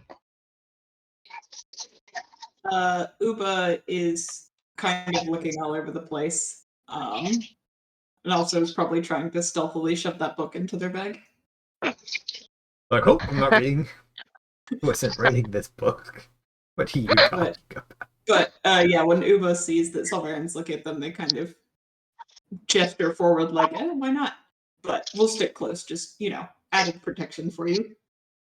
Yeah, he's going to lean down and mutter, I still expect you to be looking after my coin purse. As he reminds them of that and wanders over to the stall, very skeptically and slowly. Yes, I have for you these, and he'll pull out like symbols, Mordain, holy items that I could sell to you here. But that's not all. Pull off another thing. You'll just see arrayed bottles of liquid holy water, as much as you could need, and a priest does need holy water. Do they not?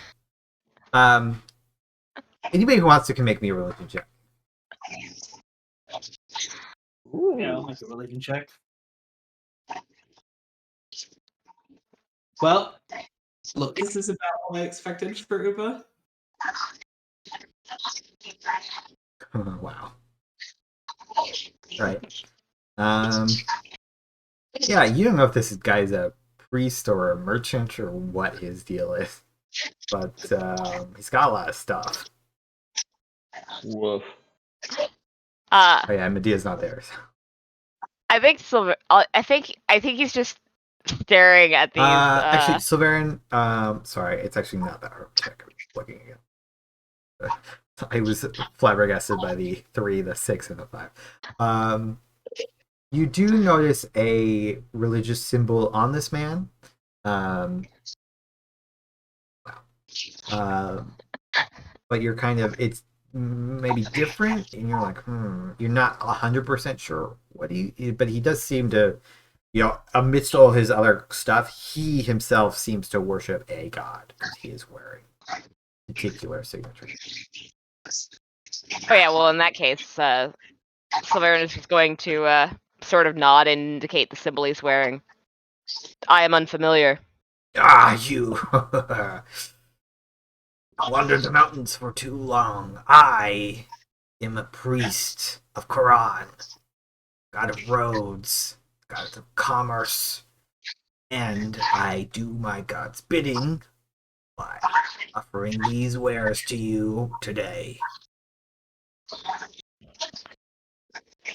I have scrolls, and he'll pull up a pot. It's like brimming with scrolls. Spell scrolls that you could purchase in addition to this holy water and these holy symbols of your god. Yeah.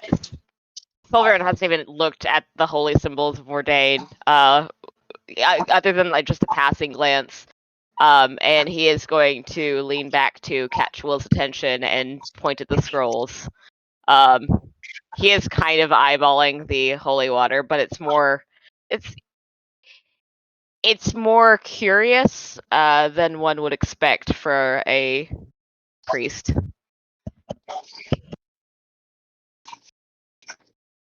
Yeah, I looked at the scroll. They seem to be spell scrolls. Cleric spells. Scrolls that I have no concept of. It says, so these are written in divine script, and I don't read any form of divine script. I think they're scrolls that would better suit you, or potentially Medea, or even maybe Uber. I don't. Again, I just understand actual magic. Your friends, you seem to be not just a priest, but in the company of adventurers. Yes, I have ointment for you. The best ointment. Kyogtom's ointment.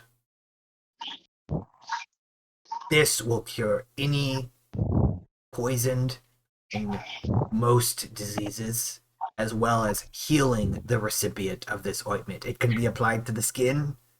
It can be eaten. And I'm sure you could do other things with it, but those aren't part of the prescribed methods of application. Most diseases? Most diseases. I mean, if you've got like extra magic disease, I can't cure extra magic disease, but normal disease, this will cure. You got flesh rot, this will cure that. A flu, it'll be gone. I promise you these things. Can Uba potentially do like maybe a perception check? Because they're kind of looking at the holy water and the ointments, and these seem like slightly outlandish claims to them. Perception or insight, I would allow in this situation. Okay. Can I make a medicine check to know if that ointment might cure that disease, which my mother has? Sure. Oh, sorry. I accidentally rolled with advantage. So I guess it doesn't matter. And Sulveran remembers at least that Will has asked questions about this, so he does lean in and he asks Will quietly, that disease you hypothesized, remind me of its nature again, as he's looking at this bottle to help out with that. Sure. The disease that my mother has, the dreading dyers. It's like a wasting disease, but it's like meant to you're meant to recover from it in a few weeks. It's been over a year. And it's kind of stalled. She doesn't continue to waste. She just is bedridden. I don't know if this would help it. I thought about it for a moment, and I don't have that kind of understanding. Yeah, so he is going to. You've already rolled, so can I still give advantage on that? Because he's looking over at that ointment as well. He'll You can ask make if he your can own open roll. it to sniff it. Okay. Yeah. Since you didn't give them advantage, you could always choose to do your own. Okay. I mean, He's sniffing it, looking at the texture of it it's without actually touching it, that kind of thing. So it's it's got a seal on it with ropes that are wrapped around tight on a cloth so that it is sealed pretty tightly. But you take a look at it, you examine it, you think about it. You would lean on the side to say that this wouldn't help, since from what Will has explained to you, their mother's disease is not normal in that sense. Like, there is something different about it. It's, it's not behaving as the disease is supposed to. So it may help, it may not. You're not sure without inspecting the patient, but you're leaning towards no. That probably, based off of what this man has just told you, that there's something extra here that it makes it not a quote unquote like average disease. Would be your guess. Based off the 23 you just rolled. He's just gonna give a very short, like very, very slight shake of the head towards Will. He's just kind of mentally comparing this to what he knows he can cast with a sort of lesser restoration, and he's trying to think about if it would be something that he could not just, use in a sort of lesser restoration sense, but if it's something that he might learn from with his own medicine craft abilities. But you definitely could learn from this. You might be able to learn how to make it if you study it for long enough. As you're kind of thinking about it, the man will say, "This here is 4 doses of this item. That's 4 poisons to cure, 4 diseases to be rid of, or, a sword slash in the arm, 4 of those gone. It will heal you as well from physical wounds, from harms. It smells faintly of aloe, the thick mixture. Mechanically, I will just tell you, it will heal you 2d8 plus 2 hit points. It will cure poison and cure disease. Yeah, he's just he tilts his head and he waits, and when no automatic answer is forthcoming, he says, "And the price?" Good question. This particular item, or 4 doses, excuse me. 500 gold pieces. But who can put a price on disease and poison and an arrow in the gut? Certainly not I. Although I just have. But you understand. Sulveran is actually kind of interested in buying it, but also 500 gold sounds exorbitant when he knows he can cast similar. So he is just going to he kind of puffs out air through his nose and sets the jar back on the table, and nods at the little cleric image, and he goes, "I do not know about you, but my lady intercedes on my behalf when those difficulties are encountered." And he gestures. "I might learn something for it, but not for 500 gold." Maybe your lady happens to be looking elsewhere. Maybe one of your friends here is incapacitated and you cannot reach them. You could give this to one of your fellows. They could use it on you, because there are times maybe you're 2/3 arrow wound, unconscious on the floor, and now your buddy there has this fancy ointment. You're healed. Then you can use your lady's help to get the rest of the way there. Consider this an aid more than an end in and of itself to your own magical abilities. Yeah. Sulveran is just going to tilt his head again, this time in the other direction. And he's really trying to work out how badly he's being played here. Tell you what, for the discerning cleric of Mordain, I will lower the price a little bit, because I can see that you are not one to be swept off your feet by fancy words, taglines, and other sales pitches. We'll bring this Nor down flattery. a little bit. Nor flattery. We'll bring this down a little bit. 4 doses. I would say each dose is worth at least 100 gold in the right scenario. So 400 gold pieces. Since you can cast, similar magic yourself, it's worth not quite as much to you as to that guy over there. Or that child, perhaps. Yeah, Sulveran is studying him, and he's basically, he doesn't know much about these folks, but he does feel like he might be being taken as a mark, so he is looking at him with insight. Okay, make an insight roll. All right. He's telling the truth about what this does. You don't think he's lying, and certainly,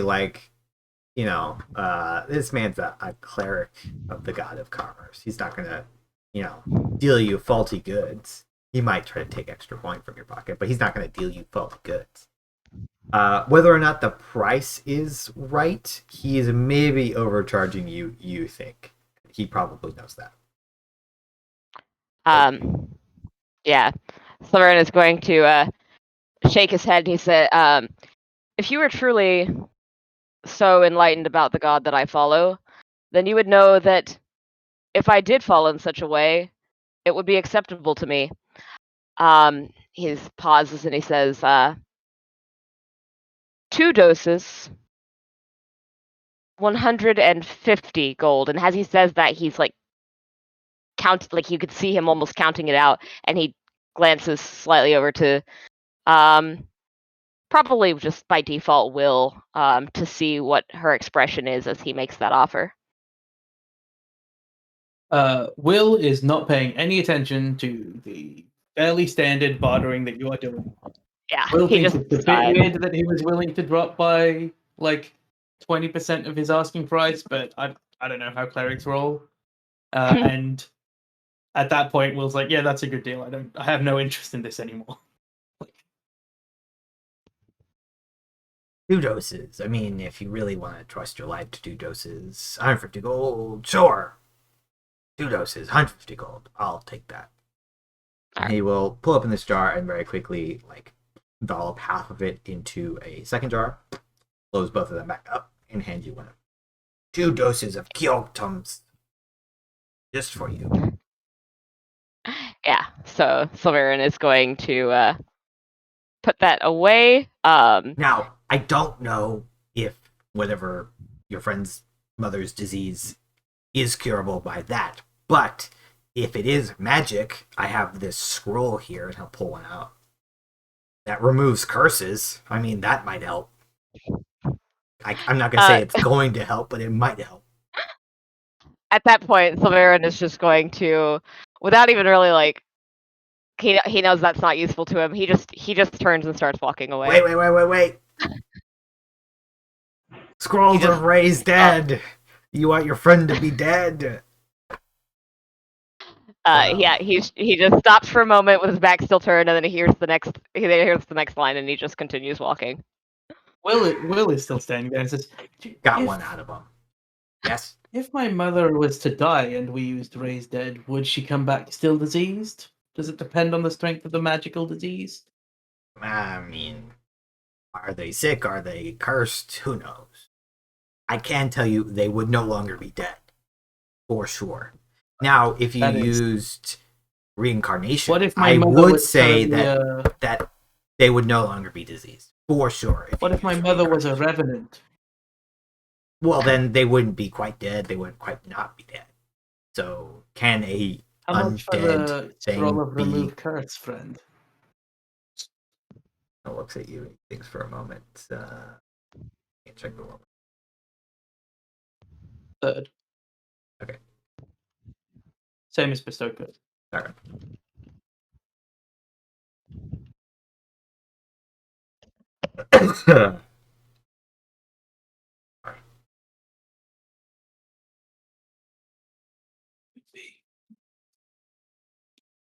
$250 gold.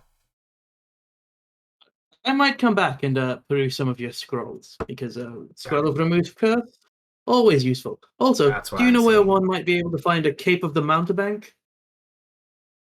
It occurs to me that I didn't ask the shop that we were at that was most likely to have it. It occurs to me that I might know that information for the right price. Sure, Will gets out 1 copper and hands it to him. You drive a hard bargain.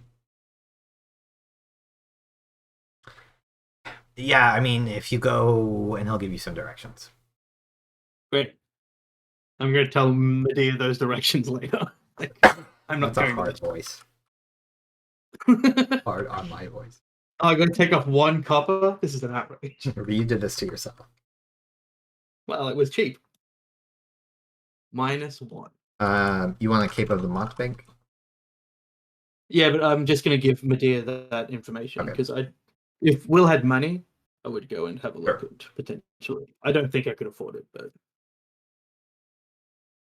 Yeah. and I'll get that guy's name to go back and look at those scrolls at some point. Why didn't you just buy the cape that the other person offered you?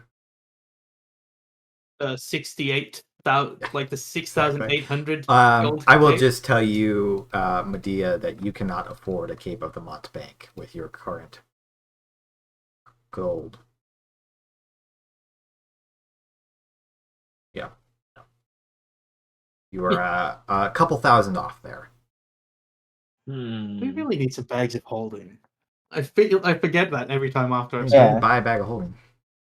Yeah, I Man, spent all the my money price- on gloves. The price Will difference between could like, use a uncommon and a- rare items is so insane. Yeah. It's a big jump. Anyway, two pairs of gloves of thievery are useful because I think that both Alveron will get actual use out of it, and I like being better at skills. So Yeah, it's a +5, right? now I can jack of all trades pick locks at like +8 for when Alveron's not around and we need to pick a lock. Although, have we ever found a lock we needed to pick? You haven't used That is fair. that particular skill as of yet. So it will probably come up at some. Well, now I'm better at it if I wanted to mess with Kala. Or me. Could teach it to Kella. I was thinking about giving Kella the gloves, but I'm like, but I don't want a child to be better at sleight of hand. I feel like that's an error. All right, I'm just gonna link you to the ointment real quick, Charlie. Say that again. I was just gonna link you the ointment, so you know. Oh yeah. which is- On my way back, assuming, is there any way I can also ask Melf if he has items he can sell to us? Yeah, you could ask him. You all will arrive back at the tower to find that Kala has set up some minor decorations and, liberated from Melf's, what's it called? Not winery. Exhaustion. Cellar. Cellar. Exortion. Yes, from his cellar. A number of fine vintages for you to drink. Get up there. Ella has locate good wine as a spell. Locate wine. Best spell. Melf is up there, and Medea, you can approach him. Medea will ask him if he has any javelins of lightning. That is a very personal question. I think that you have just asked me. I know it's rude to ask about. Yes, somebody's javelin. I do have a couple of javelins of lightning, actually. How much would you charge? You throw it, you use it. 100 gold each. I'll take 3. All right, so you have just purchased yourself 3 lightning javelins of lightning. He'll clap, and one of the unseen servants will back with javelins of lightning. 3 of them.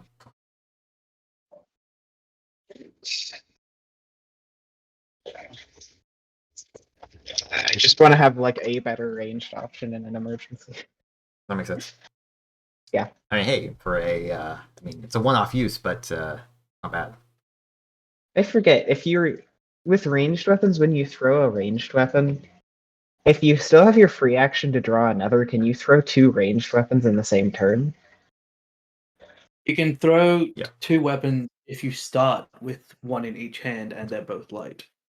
Okay, that makes sense. You can't. I think rules as written, really weirdly, you can't throw one with your dominant hand, pull out another one and throw it with your dominant hand, but you can throw if you have 1 in each. It's Something like Kinda that. dumb. I'd have to look. Yeah, I didn't. it's still It's- useful. Yeah. Oh, and I think when we get back, we'll say to the others, "Oh, we were going to give Mel some money for the food that we've been using, right?" Yeah. And we'll go and give Mel 62 gold for the food we've been stealing Like looks to at pay me, for looks at the you. upkeep of having us here.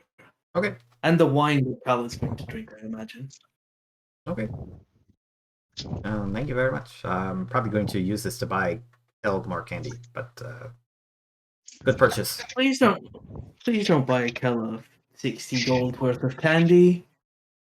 That's even I know that's a lot of candy. But then I'm going to buy myself 60 gold worth of candy.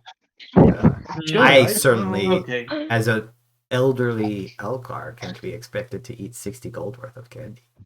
No, can I? You're right. If irrespective of the recipient, you were going to spend 60 gold on candy, giving some to Keller would just be nice of you. Now you understand my meaning. Sure. Can I also You have are some an candy? excellent student. Sure, I'll hand you Great. this candy. I like Sugar. that he only gets the Polish coffee bean candies that are really gross. That's the only candy he gets. Yeah. 60 gold worth. All right. Yeah, Kella has put out a little bit of a spread for you. It seems that Kel helped them go out and purchase some, a nice sized cake, and you all kind of sit down and have a nice little party. Kel says, "I picked the cake out. It was. I like this one the most." Kala wanted the red one. I think cake should be chocolate. Hello. I don't want to tell you this early on in your apprenticeship that you're wrong, because you're right. Don't buy red cakes. They're often made with root vegetable. It's disgusting. Hey, Kala. Chocolate. Will shakes her head disapprovingly at Kala. That's right. I like carrot cake. I don't know what to tell you. Oh, it's not really that red. Carrot cake is nice. Yeah, Sulveran is like very, very thoughtfully and very like deliberately enjoying this cake. He is sitting there with his eyes closed as he, takes his, second bite because the first one took him by surprise. You're like, oh wow, chocolate. Oh god. Oh, Yeah. good. My mother, Kala, my mother used to make a honeyed carrot scroll. It was strange in that she always told me it was a good way to get my vegetables, but it was the sweetest thing I ever ate. That does sound pretty good. I'm not going to lie to you. You could probably put some kind of alcohol in it. You'll have to. We'll have to go there one day. Your mother can make me a cake. Maybe.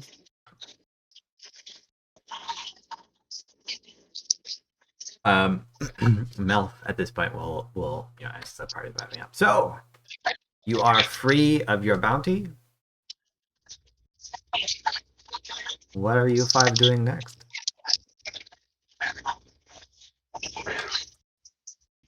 Maybe going to work for the Sultan's sister. You have But to we watch can yourself discuss with that that one. another day. I'm going to see what friends I can make in the city. Not a bad plan. If you do want to get in contact with the Sultana's sister, just let me know. I will arrange a meeting at the tower. But I am old, so I will be off to bed. I'll get up. Gonna give a wink to Kel, and she like some grins at him, cake in her mouth, and we'll kind of walk off to bed. Unfortunately, Cal, when the oldest person goes to bed, that means the youngest does as well. Ah. How about this? You're But still eating the Uba cake. doesn't have to go to bed, and they're smaller Well, than me. Uba's older than you, and also Are we're they? both going to go to bed. Yes, gross. and I'm going to teach you some things about. Let's try some magic, since you're so fueled with the sugar of chocolate. Okay. They're just like Will waiting. and Keller will retire to. Apparently, Will has a separate room now because Keller kicked them both out rudely. It seems Calla did not want to become a mother this young. It was a bit callous, if anything. Oh, God. But also Will locks the door, like Okay. when they're inside. Right. The rest of you pass the night, and I think, unless Will, you wanted to have an interaction, No. Right. I think we're gonna end here and pick up the next morning with you kind of deciding what you're gonna do next. Perhaps doing that thing. Sure. Thank you. I really have to go leave. It was a good session. Thank you, everyone. Right. Yeah. good night. And I'm gonna Wait.